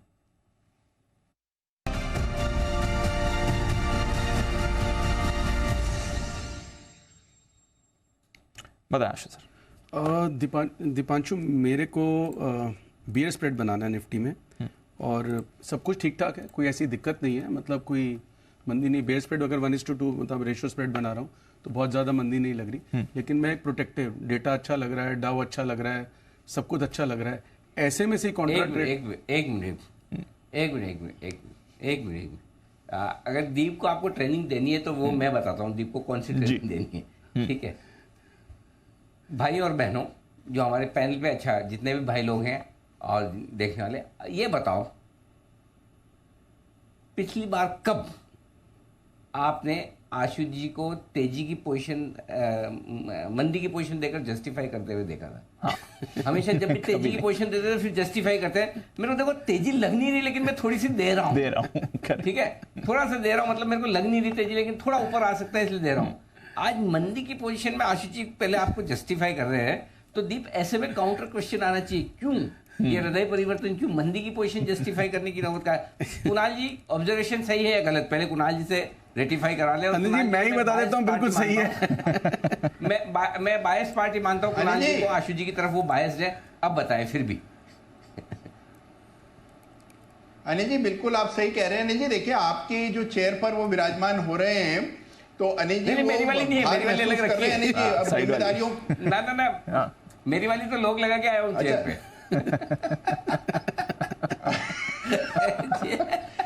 अनिल जी देखिए तो थोड़ी थोड़ी जिम्मेदारी का एहसास हो रहा है, इसीलिए अनिल जी सोच समझ के शब्दों का चयन कर रहे हैं अनिल जी, और बाकी लोगों को आज बोलने का भी मौका दे रहे हैं। तो अनिल जी समय बहुत तेजी बोलनी पड़ती है एंकर बनने के लिए। एंकर बनने के लिए बहुत तेजी बोलनी पड़ती है, इतनी सी से काम नहीं चलेगा। अब फरमाएं आप जी, बताएं। अनिल जी बिल्कुल आप ठीक बोल रहे हैं, इसलिए मैं एक दिन से ही सेटिस्फाइड हूँ। इतनी तेजी नहीं निकल सकती। अच्छा एक मिनट, बंसल जी कुछ कहना चाहते हैं आपको। जी बंसल जी। अनिल जी मैं वही सोच रहा था, आशु जी आज इतना बोलने का मौका कैसा दे रहे हैं, अब समझ में आया। वो जो आप ताला लगा के आए हैं चेयर पर, उसकी चाबी ढूंढ रहे हैं अनिल जी वो। बिल्कुल, आशीष सर बताएं जी। ओके तो दीपांशु वो जो जस्टिफिकेशन का अनिल जी का कुणाल जी से पूछने की जरूरत नहीं थी मुझसे। अब अनिल जी तेजी, डेटा तेजी, नितिन जी तेजी, सब मुझे थोड़ा कॉन्ट्राटेड ढूंढना होता है, प्रोटेक्टिव भी ढूंढना होता है। तो ज्यादा 19,300 बहुत स्ट्रॉन्ग सपोर्ट है। 19,550 की एक पुट लेनी है और 400 की 2 पुट बेचनी है। इस स्प्रेड की कॉस्ट है दीपांशु सिर्फ 13 रुपए इस वक्त। मतलब मैं 19,550 की एक पुट लूंगा, 400 की, अब 13 रुपए में मतलब पूरा चांस है कि मेरे 50 रुपए अगले 3 दिन है, थर्सडे तक अगर ये 19,500 भी आ गया ना, सिर्फ 70-80 पॉइंट नीचे, तो ये 13 रुपए मेरे को मतलब 4 गुना 52 रुपए होके मिलेंगे। और मेरा इसमें जाने में कुछ भी नहीं है। मतलब 13 रुपए तो हम बार बार इसलिए 10, 12, 15 लगाते हैं, जो मैं एक्सप्लेन करता हूं कि वो मेरे को बड़ा पैसा दे दे। और सेफ कहां तक हूं? 19,250 तक। तो 19,300 बहुत है, अभी 2 बार बहुत अच्छा सपोर्ट लिया, तो 19,300 से नीचे निफ्टी नहीं लगता। लेकिन हाँ, आप यहां से बोलो कि 100 पॉइंट 150 पॉइंट नीचे नहीं जा सकता, बिल्कुल जा सकता है। और ऐसे टाइम होता है कि क्योंकि ट्रेडिंग रेंज है, जैसे मैंने बोला 19,300, 350 और 700। अब 700 ऊपर की तरफ है, अगर नहीं गया तो नीचे के चांस 100 पॉइंट के बन सकते हैं। तो मुझे ये एक प्रोटेक्टिव स्प्रेड बनाना है। और दीपांशु जो पुराने स्प्रेड्स अगर कहें तो मैं इसकी अपडेट भी शेयर कर दूंगा, कुछ कॉल किसी की नहीं है तो।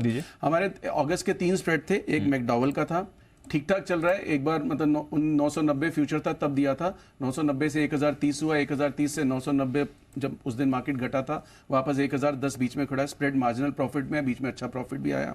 ग्रैनुअल्स जिस भाव पे दिया था उससे 1-8 रुपए ऊपर चल रहा है, ठीक ठाक चल रहा है।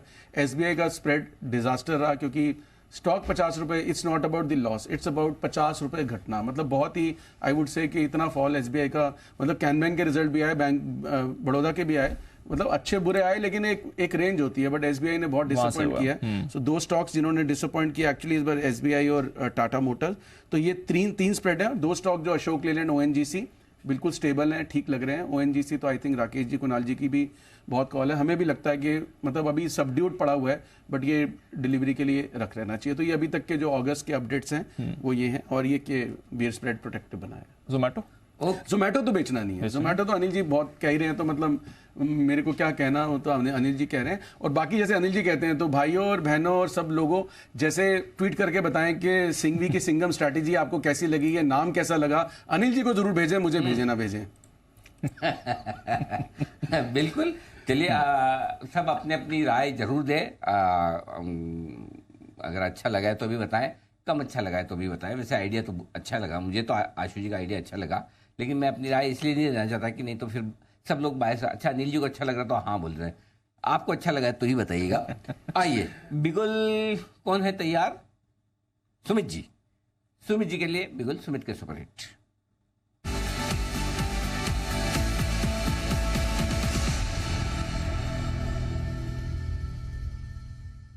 सुमित जी बताएं।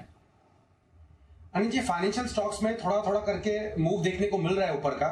तो अब जो स्टॉक मेरे रडार पे आया है उसने पिछले 15-20 दिन की खासी गिरावट दिखाई है, लेकिन अब ये बाउंस बैक के संकेत दे रहा है। स्टॉक का अभी भाव चल रहा है 294, 294, 294.10 अभी करंट मार्केट प्राइस है। स्टॉक का नाम है महिंद्रा एंड महिंद्रा फाइनेंस।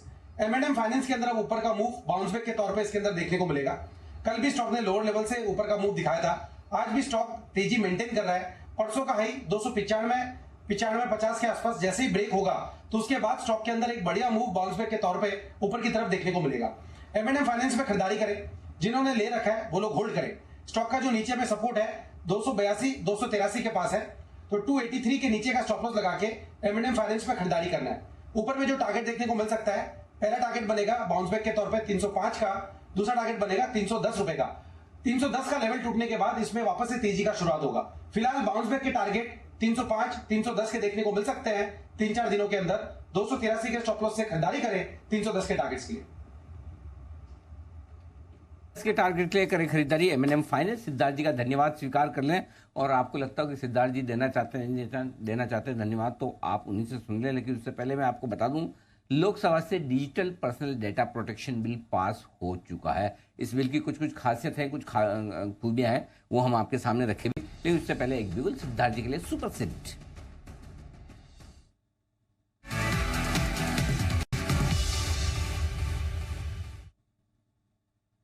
सिद्धार्थ जी बताएं सर। जी बिल्कुल जी, स्टॉक तो बताऊंगा, उसके पहले धन्यवाद जरूर दूंगा सुमित जी का कि उन्होंने M&M फाइनेंस को चुना, और पूरा सेकंड ओपिनियन है मेरा। टारगेट 300 पहला और 345 का। अभी का जो सुपर सेट है वो थोड़ा सा डिफरेंट कंपनी है मिड कैप की, वो है प्राज इंडस्ट्रीज। इथेनॉल की जो सप्लाई है इथेनॉल प्लांट की, वो प्राज इंडस्ट्रीज करता है, इस पे खरीदारी की राय है। पहला टारगेट जो आप प्राज इंडस्ट्रीज पे रखेंगे वो 455 का रखेंगे, 455 का, और पोजिशनल टारगेट आप रखेंगे 470 का, 470 का प्राज इंडस्ट्रीज पे। सप्लायर है इथेनॉल प्लांट का, और भी सॉल्यूशंस देती है जैसे एनवायरमेंटल हो गया, एनर्जी हो गया, एग्रो प्रोसेसिंग हो गया। बेहतरीन कंपनी। पहले नतीजे कामकाजी मुनाफा 36% से ग्रो होते हुए दिखा, मुनाफा हमने देखा 42%, 40% के ऊपर ग्रो होते हुए दिखा, मार्जिन भी बढ़ के दिखे। ओवरऑल पर्सपेक्टिव से ऑर्डर इंटेक जो है वो काफी स्ट्रॉन्ग है। 1100 करोड़ का Q1 में ऑर्डर इंटेक देखा, जिसमें 35% order book international order book है। टोटल ऑर्डर बुक करीबन 3700 करोड़ का हम देख रहे हैं। वेल पोजीशन्ड है, क्योंकि सरकार चाहती है इथेनॉल प्रोडक्शन देश में और बढ़े, ब्लेंडिंग बढ़े। तो मैं मानता हूं कि इसका पूरा डायरेक्ट फायदा प्राज इंडस्ट्रीज को आता है। पहला टारगेट होगा 455 का और दूसरा टारगेट होगा 470 का। ये है आपके लिए प्राज इंडस्ट्रीज 455 और फिर 470 तक के टारगेट्स यहां पर आपको बनते हुए दिखेंगे। स्टॉक पर भी एक्शन आ सकता है। इस बीच बैंक निफ्टी थोड़ा नेगेटिव टेरिटरी में आ गया है, थोड़ी कमजोरी है, बट एनबीएफसीज और फाइनेंशियल्स पर रखिए नजर। अभी M&M फाइनेंस पसंद आ रहा है, दो बैक टू बैक कॉल्स भी आई हैं। कैनफिन होम्स में मूव आ रही है, मनापुरम मूव कर रहा है, LIC हाउसिंग के लिए आपके लिए कॉल्स आई हैं, मैक्स फाइनेंशियल में भी एक स्पाइक आपको बनते हुए दिख रहा है। सारी एनबीएफसीज में एक्शन बन रहा है। बैंक निफ्टी कमजोर है, बैंक्स थोड़े वीक हैं, बट सारी एनबीएफसीज आपकी एक्टिव होती हुई दिख रही हैं। एक वागले साहब से मैक्स फाइनेंशियल पर चार्ट चेक लेना चाहूंगा। वागले साहब जरा देखें, पिछले 15-10 मिनट में कुछ एक्शन हुआ है, 1.5% ही ऊपर है, बट मूव आ रही है सर इसमें। दीपांशु, बाउंस बैक है इसमें। कुछ हफ्ते पहले एक लोअर टॉप लोअर बॉटम बना है, तो बहुत ज़्यादा मैं उत्साहित नहीं हूँ, लेकिन मार्केट के साथ ये लगभग एक 800 तक जा सकता है। 10-12 रुपए की मूव इसमें आ सकती है आज और कल में। आपका स्टॉप लॉस 780-82 के आसपास का होना चाहिए। अभी 788 का करंट भाव है। एक और स्टॉक है REC, इसमें एक अच्छी मूव आई है, 6% ऊपर REC आपको इस समय ट्रेड करते हुए दिख रहा है। एक बार सचिन जी REC का चार्ट देखें, वायदा कारोबार का टॉप गेनर है इस समय, क्या चल रहा है सर इस काउंटर में? दीपांशु, सुबह से काफी स्ट्रॉन्ग डेटा था एंड जिस तरीके से एक बुलिश पेनेंट फॉर्मेशन था डेली चार्ट पे, वहां से एक ब्रेकआउट हुआ है। बेसिकली ये स्ट्रक्चर एक कंटिन्यूएशन सीक्वेंस का ही स्ट्रक्चर होता है एंड जिस तरीके से ये पैटर्न प्लेस्ड है, आई थिंक 218 तक इस पर्टिकुलर पैटर्न में अभी भी जगह अवेलेबल है। तो आई थिंक एग्जिस्टिंग अगर किसी की लॉन्ग पोजीशन होगी तो कंटिन्यू करने की ही सलाह होगी। एक ट्रेलिंग स्टॉप लॉस लगा सकते हैं लगभग अराउंड 206 पर on a closing basis and मुझे लग रहा है 218 220 के आसपास के स्विंग्स 1 से 2 दिनों में नजर आने चाहिए। तो अभी भी मुझे लग रहा है ये मोमेंटम जो मिला है वो थोड़ा सा कंटिन्यूड रहेगा, बट 218 के आसपास थोड़ा सा मुनाफा बांधने की सलाह होगी। फिलहाल एग्जिस्टिंग अगर आपके लॉन्ग पोजीशंस है तो 206 के स्टॉप लॉस के साथ रोल करें। यह है आपके लिए राय REC पर वायदा कारोबार का टॉप गेनर है इस समय। बट बारबेक्यू नेशन जरा इस पर नजर रखिए, मुनाफे से घाटे में आ गई है। यहाँ पर रखिए नजर, आपको बहुत ही बड़ा घाटा आपको आते हुए दिख रहा है, मुनाफे से घाटे में आती हुई दिख रही है। हालांकि आय इनकी ग्रो करके आई है, बट 15 करोड़ के मुनाफे के सामने करीब 4.5 करोड़ का घाटा आपको आते हुए दिख रहा है। ये इसके बावजूद कि इनकी आय में कुछ बड़ा फर्क नहीं पड़ा है, 315 करोड़ की आय बल्कि बढ़कर आपके लिए 324 करोड़ की आय आती हुई दिख रही है। तो आय में अच्छी ग्रोथ है, बट मुनाफे से घाटे में आ गई है कंपनी। तो ये देखना पड़ेगा कोई एक्स्ट्रा ऑर्डिनरी फैक्टर है या पिछले साल बेस में कुछ एक्स्ट्रा ऑर्डिनरी फैक्टर था जिसकी वजह से आप इतनी बड़ी मूव देख रहे हैं। क्योंकि इस समय हम देख रहे हैं बाकी कंजम्पशन रिलेटेड काउंटर्स और स्पेशली फूड कंपनीज की तो परफॉर्मेंस अच्छी ही रही है। तो बारबेक्यू नेशन का मुनाफे से घाटे में आना थोड़ा सरप्राइजिंग आपको इस समय फैक्टर लग रहा है। एबिटा भी इनका 34% गिर कर आया है, मार्जिन इनके 22% से घटकर 14.5% हो गए हैं। तो वो फैक्टर जरूर है। हालांकि आय 3% बढ़कर आई है, बट सबसे बड़ी बात यही है कि मुनाफे से घाटे में आई है। 15 करोड़ का मुनाफा आपका 4.25 करोड़ का घाटा होते हुए दिख रहा है। नजर रखेंगे इस काउंटर पर। स्टॉक वैसे फिलहाल थोड़ी कमजोरी के साथ ही ट्रेड कर रहा है, 5.5% नीचे इस समय आपको दिखेगा। एक बार जरा राय भी ले लें चार्ट पर। कुणाल जी देखें, वैसे थ्रू द डे कमजोरी था, बट नंबर्स काफी खराब आए हैं इसके। देखिए चार्ट भी कमज़ोर है दीपांशु। हमने देखा कि स्टॉक में एक बेस बन रहा था, लेकिन आज के मूव के बाद इसमें फिलहाल के लिए मुझे लगता है कि एक लगाम लग गई है। अब एक बड़ा रेजिस्टेंस चार्ट पर नजर आता है 725 रुपए के आसपास। ये लेवल जब डिसाइसिवली पार होगा तभी फिर इसमें खरीदारी के बारे में सोचेंगे। फिलहाल मेरी राय स्टॉक से दूर रहने की। थोड़ी अदर इनकम भी घट कर आई है, थोड़े कॉस्ट ऊपर गए, बट को इतना बड़ा फैक्टर नहीं दिख रहा जो एक्सप्लेन कर पाए क्यों इतना बड़ा आपको बॉटम लाइन पर हिट आते हुए दिखा है। तो फैक्टर्स थोड़े और एक्सप्लोर करते हैं, बट बारबेक्यू नेशन कमजोर है और इसलिए आप शार्प कट भी काउंटर पर आते हुए दिख रहे हैं। आइए बैन से बेनिफिट अपडेट लेते हैं आशीष के साथ।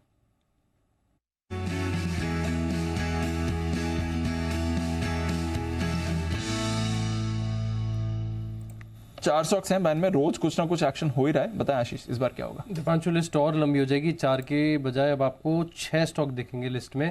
बाहर तो कोई भी नहीं आ रहा है। अपडेट पहले चारों का दे देता हूँ। इंडिया बुल्स हाउसिंग फाइनेंस है 99% पर, हिंदुस्तान कॉपर है 94%, GNFC है 83% और पिरामल एंटरप्राइज ये भी 82-83% के आसपास ही चल रहा है। काफ़ी देर से देख रहा हूँ पोजीशंस घट नहीं रहे, लेकिन एंट्री करने के लिए पूरी तरीके से तैयार हो गए 2 स्टॉक। इनमें से पहला नाम है बलरामपुर चीनी, 107% है मार्केट वाइड पोजीशन लिमिट, यानी पक्का कर लिया 95% के आंकड़े को क्रॉस करके कि स्टॉक बैन में आएगा। दूसरा नाम है इंडिया सीमेंट्स, यहाँ पर भी एक मूव देखने को मिला है 103.5 104 समझ लीजिए राउंड फिगर। तो ये 2 स्टॉक है बलरामपुर चीनी और इंडिया सीमेंट्स जो आपको बैन में नए फ्रेश एंट्री करते हुए नजर आएंगे। बाकी India bulls housing finance, Hindustan copper, GNFC और पिरामल एंटरप्राइज ये चारों स्टॉक जो है बैन में बने रहेंगे। तो ये है आपके लिए सारे फैक्टर्स। बलरामपुर चीनी और इंडिया सीमेंट ये दोनों आने के लिए तैयार हैं, कोई बाहर तो आ नहीं रहा है। तो 50% से लिस्ट आपकी बढ़ने वाली है। 2 स्टॉक्स एंट्री के लिए तैयार हैं, बलरामपुर और इंडिया सीमेंट। दोनों पर नतीजों के रिएक्शन आए। Balrampur over the weekend numbers आए थे, इंडिया सीमेंट के आज नंबर्स आए, दोनों पर आप रिएक्शन देख रहे हैं। सुमित जी के पास चलते हैं, सुमित के सुपरहिट के लिए।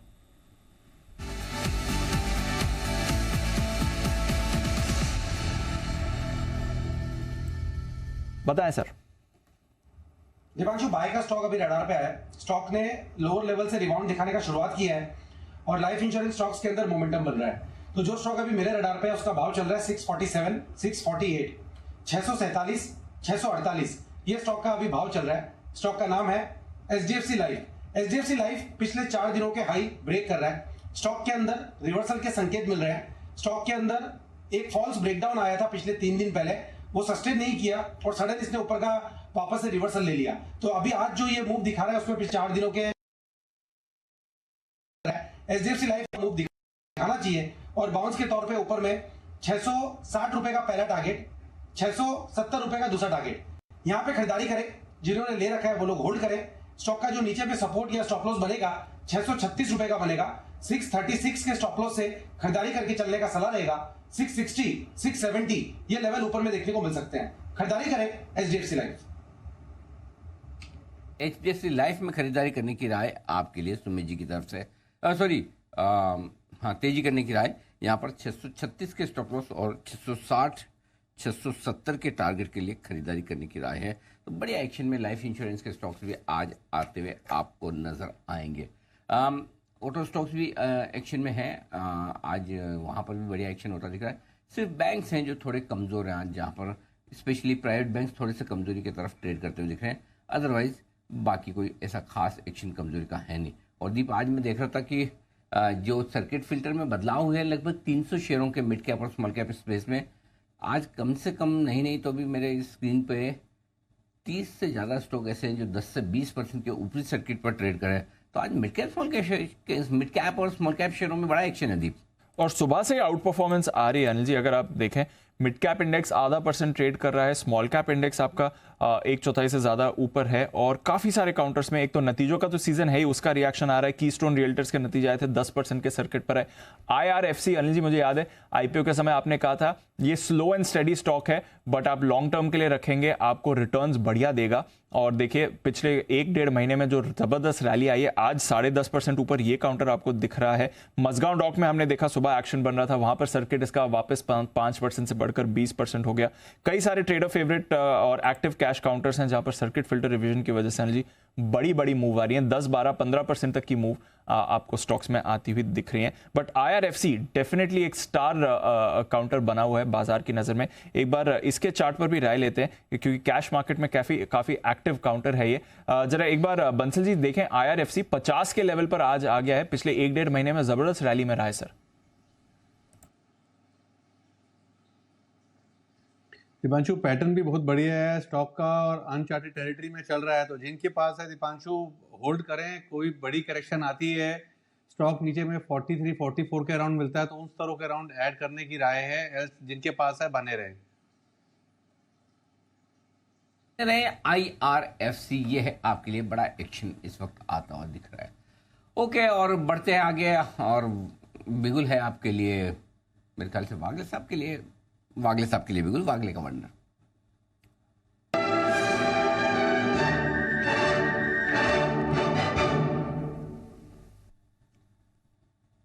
वागले साहब बताएं। अनिल जी, SBI लाइफ में एक बड़ा वाला ब्रेकआउट आने की तैयारी है। 1314 के आसपास का भाव है। मुझे लगता है ये 1340 तक जा सकता है वन में, और मुझे लगता है ये मूव कल तक आनी चाहिए। उतना ही नहीं, अगर 1340 के ऊपर ये निकलेगा, जो मेरा मानना है कल या परसों होगा, तो फिर इसमें एक बहुत बड़ा राउंडिंग बॉटम ब्रेकआउट माना जाएगा और फिर इसके टारगेट 1500, 1550 के होंगे। ये पोजिशनल व्यू है। तो आप अभी बाय करें 1305 के स्टॉप लॉस से। एक 10-12 रुपए की रिस्क होगी। करंट भाव 1313, 1314 है। आपका टारगेट होना चाहिए 1340, 1345। 340, 1345 ये दो टारगेट्स के लिए SBI लाइफ पर खरीदारी करें। अभी सुमित जी बात कर रहे थे HDFC लाइफ की। दोनों इंश्योरेंस स्टॉक्स आपको अच्छे मोमेंटम में दिख रहे हैं। बट इंश्योरेंस से चलते हैं कंज्यूमर स्टॉक्स की तरफ। और गोदरेज कंज्यूमर, इसके आने वाले नतीजे एक बार अरमान से पूछ लिया जाए कैसे रहेंगे नंबर्स। अरमान, थोड़ा FMCG दोनों तरफ के हिट्स एंड मिसेस दोनों हमें दिख रहे हैं। अभी इमामी के भी नंबर्स के हम एनालिसिस कर रहे थे। गोदरेज कंज्यूमर की परफॉर्मेंस कैसी रही? देखिए, कंपैरेटिवली अगर गोदरेज कंज्यूमर के नंबर देखें तो हो सकता है यहाँ पे आपको थोड़े बढ़िया आते हुए दिखें। इनकी आय में आपको ग्रोथ लगभग 12% के आसपास की ग्रोथ दिखेगी। मार्जिन्स भी इंप्रूव होने का अनुमान है। 17% के जो मार्जिन है वो अगर आप इंप्रूव होकर लगभग 19.9-20% के आसपास आने का अनुमान है। और मुनाफा भी अगर आप देखें तो 26% का आने का अनुमान है। अब एक तो अच्छी ग्रोथ की जो बात कही, क्योंकि जो डिमांड है वो अगर आप देखें स्टेबल है। उसके चलते अगर आप देखें जो वॉल्यूम्स ग्रोथ है, जिसमें ऑर्गेनिक होम केयर की अगर आप बात करें तो वहाँ पे लगभग लगभग 10 से 12% के आसपास की आपको ग्रोथ का अनुमान है।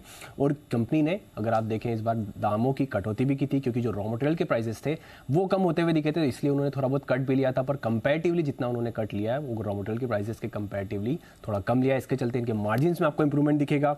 और अगर आप बात करें जो गोदरेज अफ्रीका या फिर यूएसए या फिर मिडिल ईस्ट की बात करें तो वहाँ पर भी जो है अच्छी ग्रोथ का अनुमान है। तो ओवरऑल अगर आप देखें तो ग्रोथ भी अच्छी है, प्राइस कट है, पर कंपैरेटिवली रॉ मटेरियल के कंपैरिजन में कम है, तो मार्जिन में इंप्रूवमेंट हो सकता है।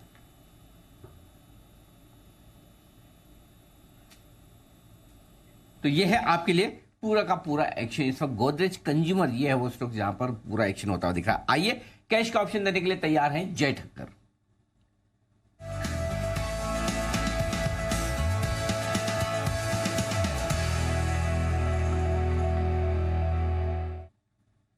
जय, स्वागत है आपका। बताएं कौन सा ऑप्शन ट्रेड करेंगे इस वक्त?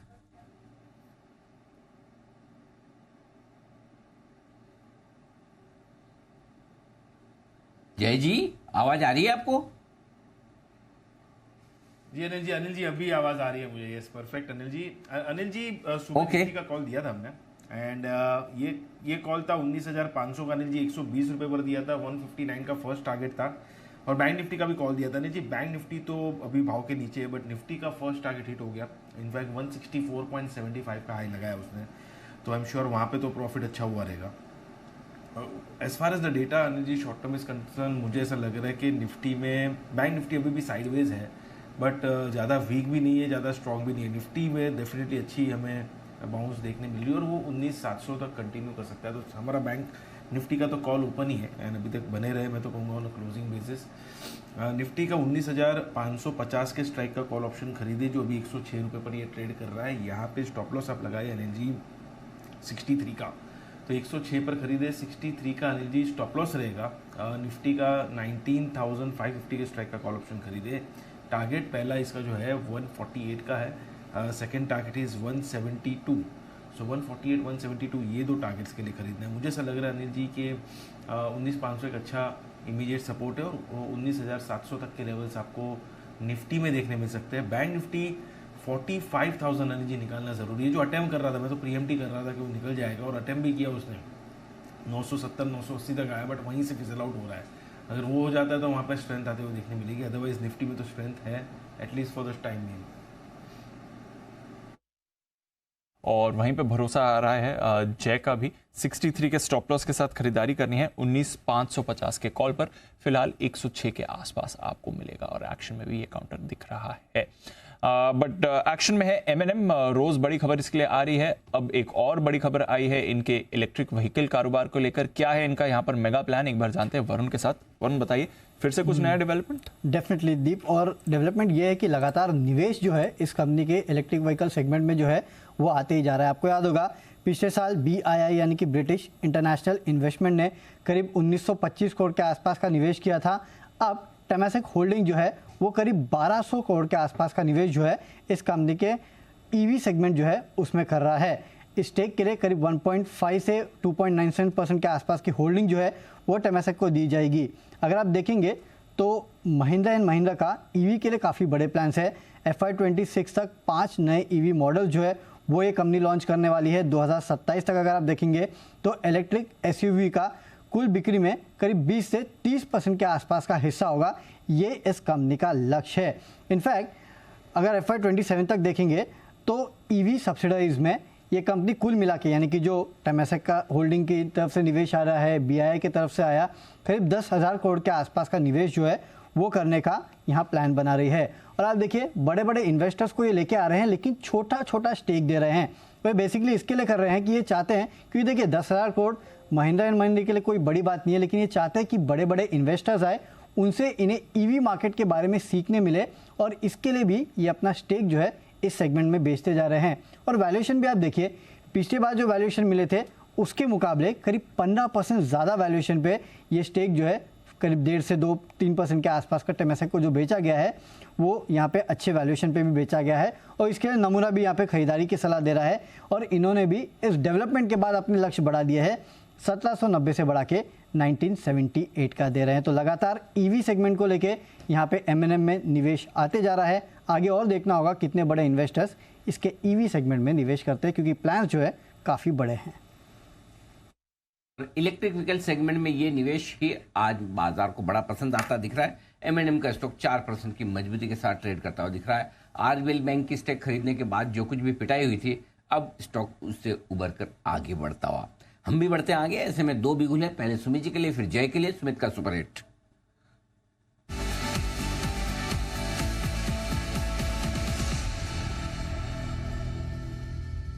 जी बताएं सर।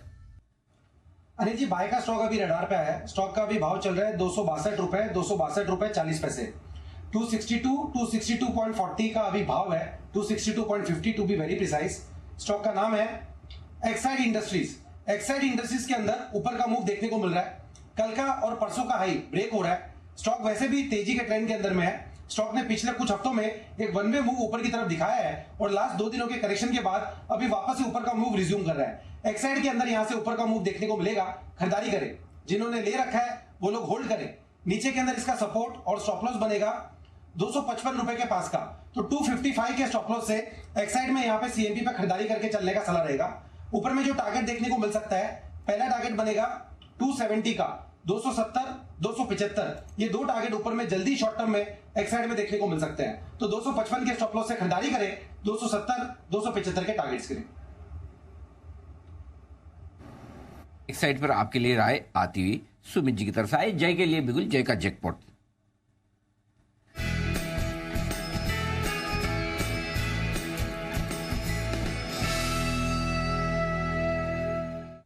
बताएं जय। जी, फार्मा स्टॉक्स में जबरदस्त मोमेंटम है। मैंने तो सुबह ग्लेनमार्क दिया था 820 का कॉल, वो तो अच्छा प्रॉफिट में है ही एज ऑफ नाउ। 10% अब चल रहा है वहाँ से।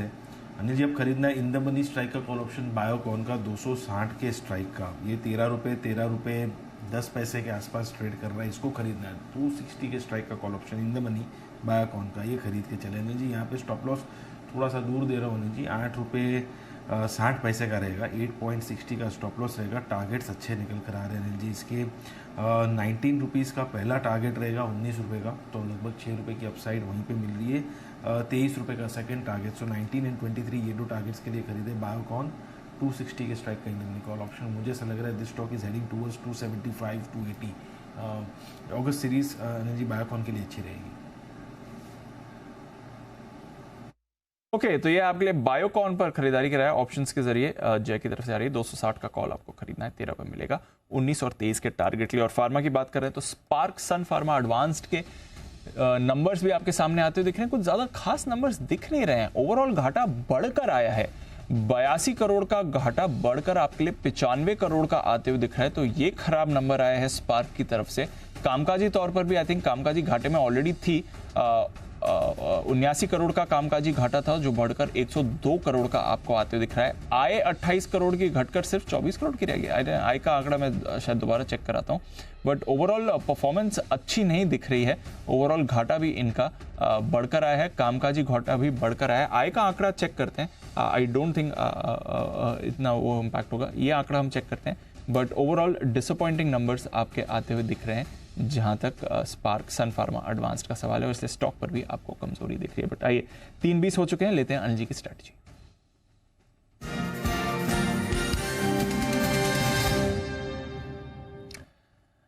अनिल जी, मिला जुला कारोबार है। Nifty positive, bank Nifty negative, but अमेरिकी फ्यूचर्स की बात करें लगभग वैसे ही हैं जैसे 1 घंटे पहले थे। 100 पॉइंट ऊपर डाउ फ्यूचर्स है, आधा % ऊपर नैस्डैक फ्यूचर्स है। S&P फ्यूचर्स भी थोड़े ठीक दिख रहे हैं सर, इस समय 1/3% ऊपर है। यूरोप में हल्की नरमी है, हालांकि फ्राइडे को यूरोप के बाजार पॉजिटिव थे जब पूरा ग्लोब नेगेटिव था।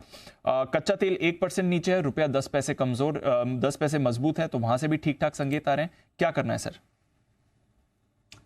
दीप, देखिए तेजी की पोजीशन निफ्टी में बनाई रखी जा सकती है। बैंक निफ्टी ढीला है, बैंक निफ्टी पे हमारा कोई व्यू है नहीं, न तेजी का न मंदी का। कोई ऐसी क्लोजिंग खराब भी नहीं दे रहा और अच्छी तो बिल्कुल भी नहीं, इसमें कोई डाउट नहीं। तो कल की कल देखेंगे। आपके पास हेजिंग करने के दो तरीके हैं, long Nifty, short bank Nifty, या फिर निफ्टी अगर आपकी तेजी की पोजीशन लेकर जा रहे हैं 19,400 या 19,300 का पुट खरीद 19,500 का पुट खरीद कर अपने आप को हेज कर सकते हैं, या फिर 19,800 का कॉल राइट भी आप कर सकते हैं। दोनों ऑप्शन आपके पास है। डाउ फ्यूचर्स धीरे धीरे फिर से सुधरे हैं, 85 पॉइंट ऊपर हुए हैं, 85 पॉइंट के ऊपर आपके नेस्डेक फ्यूचर्स भी है। तो अमेरिका में अच्छे सेशन की उम्मीद आपको रखनी चाहिए और उस हिसाब से लॉन्ग पोजीशन निफ्टी में बनाए रखने में कोई हर्ज नहीं है। अच्छी क्लोजिंग मिल रही है 19,600 के आसपास, किसी हिसाब से बुरी नहीं जी। अच्छी मूव मिल रही है। अनिल जी ने कहा भी निफ्टी पर फोकस करिए, बैंक निफ्टी को फिलहाल जाने दीजिए, और वही आपको दिख रहा है 19,600 को निफ्टी आराम से होल्ड कर रहा है। बैंक निफ्टी पर आपको थोड़ा स्ट्रगल इस समय बनते हुए दिख रहा है, बट फार्मा पर फोकस है। तो आइए एक और फार्मा के नंबर्स की बात कर लेते हैं। टोरेंट फार्मा, वरुण हमारे साथ। वरुण बताइए। तो ठीक ठाक ग्रोथ रहने वाली है, कोई ब्लॉकबस्टर्स नंबर्स नहीं रहेंगे लेकिन उतने खराब भी नहीं रहेंगे। आय में 12% की ग्रोथ होगी, एबिटा 13% बढ़ेगा, 806 करोड़ पे आएगा। कंपनी का मुनाफा महज 2% बढ़ने वाला है, 354 करोड़ से बढ़ के 361 करोड़, और मार्जिन में करीब 1% की बढ़ोतरी होगी, 30% से बढ़ के 31% के आसपास आएगा। मार्जिन में थोड़ी बहुत सुधार होने वाला है। मार्केट शेयर जो है वो इस कंपनी का बढ़ेगा, ये एक अच्छी बात है। अमेरिकी बाजार में अगर आप देखेंगे तो करीब 13% के आसपास की ग्रोथ का अनुमान लगाया जा रहा है, और घरेलू मार्केट में करीब 14 से 15% के आसपास का ग्रोथ का अनुमान लगाया जा रहा है। ब्राज़ील, जर्मनी, यहाँ करीब 5 से 14% के आसपास का ग्रोथ का अनुमान लगाया जा रहा है। No doubt cross currency headwinds थोड़े बहुत आपको देखने मिल सकते हैं, तो उस पर नजर रखिएगा। ओवरऑल नतीजे ठीक ठाक रहेंगे, ना ब्लॉकबस्टर ना ही खराब। ना ब्लॉकबस्टर ना ही खराब, ये है आपके लिए टोरेंट फार्मा। फार्मा कंपनीज पर बेसिकली आपको रखनी है नजर। ओके, आइए एक दो और काउंटर्स पर व्यू ले लेते हैं। एक बार सिद्धार्थ जी से भी पूछा जाए। सिद्धार्थ जी, सारे ही फार्मा वैसे बढ़िया मोमेंटम में आ रहे हैं, कुछ नंबर्स हिट्स एंड मिस जरूर हो रहे हैं, बट अदरवाइज फार्मा में अच्छा मोमेंटम है। स्पेशली लुपिन जैसे स्टॉक, सिप्ला में हमने देखा थोड़ा एक्शन बना था, हालांकि कुछ नेगेटिव खबर आई है। कोई फार्मा स्टॉक जो आपके रेडार पर है इस समय सर? बेहतरीन स्टॉक है, जहां पे हमारा टारगेट है 1995 का, हम मानते हैं। फॉलोड बाय ग्रैन्यूल्स भी एक अच्छा बेहतरीन विकल्प हो सकता है। डीवीज लैब जो एपीआई स्पेस में अच्छा है। मैं मानता हूं कि अभी भी फार्मा में चुनिंदा कुछ कंपनियों के अभी भी नतीजे अच्छे आएंगे आने वाले क्वार्टर्स में, बट अगर पूरे क्षेत्र की या सेक्टर की बात करूं तो मैं उतना कॉन्फिडेंट अभी भी नहीं हुआ हूं, क्योंकि अभी भी यूएस साइड से कहीं ना कहीं नंबर्स मिस कोई ना कोई स्टॉक्स में जरूर दिख रहे हैं। तो फ्रैगमेंटेड नंबर्स आएंगे, स्टॉक स्पेसिफिक ध्यान दे। फार्मा सेक्टर में टोरेंट फार्मा अच्छा हो सकता है, granules followed by Divi's lab. चलिए, टोरेंट के कल नंबर्स भी आने वाले हैं, बट एक recent trader favourite, market favourite stock के नंबर्स आने वाले हैं, वो कोल इंडिया, ये आएंगे कल। एक बार आशीष से पूछा जाए। आशीष, स्टॉक में तो बहुत एक्शन है, क्या नंबर्स परफॉर्मेंस को जस्टिफाई करेंगे? देखिए, जितना एक्शन थोड़ी तेजी आ गई हो जस्टिफाई करना मुश्किल है। हालांकि क्वार्टर आप देखें तो सब कुछ ठीक ठाक है, थोड़ी बहुत ग्रोथ देखने को मिलेगी, लेकिन पिछले साल से कंपेयर करके देखें तो दिक्कत ये है कि बहुत ऊंचा बेस है। पिछले साल अगर आप देखें तो सारी सिचुएशंस इनके लिए फेवरेबल थी, अब उतनी फेवरेबल नहीं है। इसके चलते अगर आप देखें तो टॉप लाइन तो बिल्कुल फ्लैट रहेगी, यहाँ पर कोई भी ग्रोथ डी ग्रोथ नहीं है। आधे % की डी ग्रोथ बहुत से बहुत कोई एक्सपेक्ट करके चल रहे हैं कुछ ब्रोकरेजेस। कामकाजी मुनाफे की बात की जाए तो क्योंकि जो ई ऑक्शन रियलाइजेशन है जो एफएसए के मुकाबले प्रीमियम मिलता है वो इस बार करीब 105% का, पिछले साल काफी ज्यादा देखने को मिला था। तो यहाँ पर एबिटा अगर आप देखें तो 8,326 करोड़ का काफी अच्छा खासा रिपोर्ट करेंगे, लेकिन क्योंकि पिछले साल का बेस काफी ज्यादा था इसके चलते यहाँ पर आपको 32% की गिरावट देखने को मिल सकती है। मार्जिन की बात की जाए तो 35% से घटकर 24% रह जाएंगे, और मुनाफे में भी अगर आप देखें तो करीब 27% की डी ग्रोथ है। 6,412 करोड़ का जो है अनुमान बाजार लगाकर चल रहा है। ओवरऑल अगर आप देखें तो साल दर साल तो नतीजे कमजोर हैं, लगभग सबको पता ही है, ऊंचा बेस है, लेकिन क्वार्टर के हिसाब से आप देखें तो ठीक ठाक नतीजे हैं।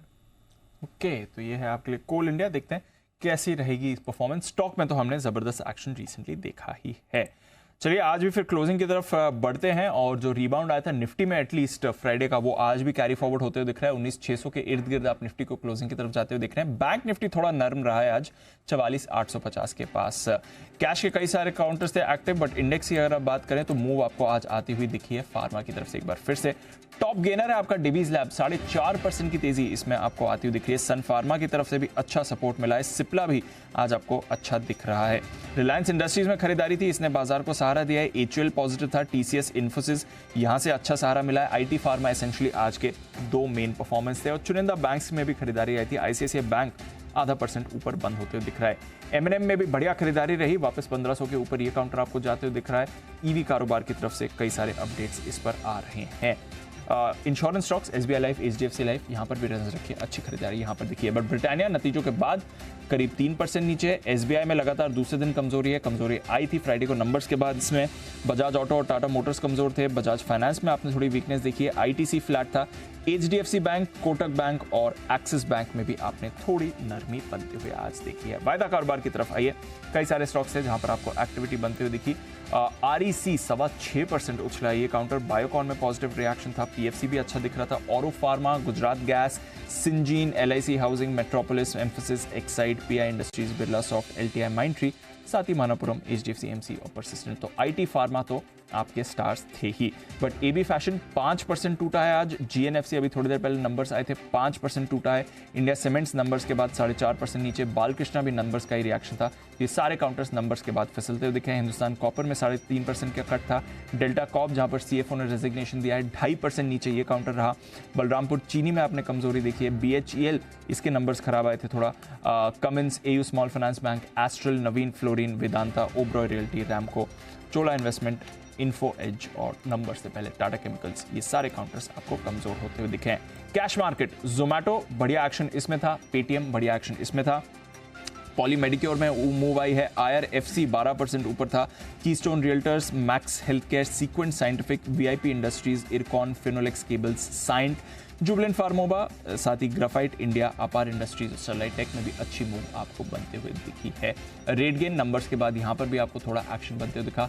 पूना वाला फिनकॉप में रखे नजर, जहाँ पर अब KK मिस्ट्री साहब as a role of advisor जुड़ रहे हैं, वहां पर भी एक्शन है। वेंकीज ये 15% नीचे था। कार्बोरेंडम 7% टूटा है। गुजरात अंबुजा एक्सपोर्ट्स नतीजों का रिएक्शन इस पर। दानी ग्रीन, मेग मनी फाइन कैम और साथ ही सुप्रजीत इंजीनियरिंग, यहां पर आपको गिरावट आती हुई देखी है। फाइनल क्लोजिंग फिगर कुछ ही देर में हमारी स्क्रीन पर आएंगे। 19,600 के इर्द गिर्द ही निफ्टी की आप क्लोजिंग देखेंगे और फाइनल क्लोजिंग फिगर भी आपके सामने है। जस्ट 19,600 के नीचे निफ्टी बंद हुआ है, बट 44,850 के थोड़ा नीचे बैंक निफ्टी। थोड़ी मिलीजुली क्लोजिंग रही है, बट 2 दिन का बाउंस बैक निफ्टी पर आपको दिख रहा है। बहुत बहुत शुक्रिया हमारे सभी मेहमानों का हमारे साथ जुड़ने के लिए। राकेश जी, कुणाल जी दिल्ली से, साथ ही वागले साहब, सुमित जी, सचित जी, जय ठक्कर और सिद्धार्थ जी, आपका भी, अनाशुर सर आपका भी आज स्टूडियो में जो आप हमारे साथ आए थे। आई थिंक जय कुछ कह भी रहे थे, जय बताइए।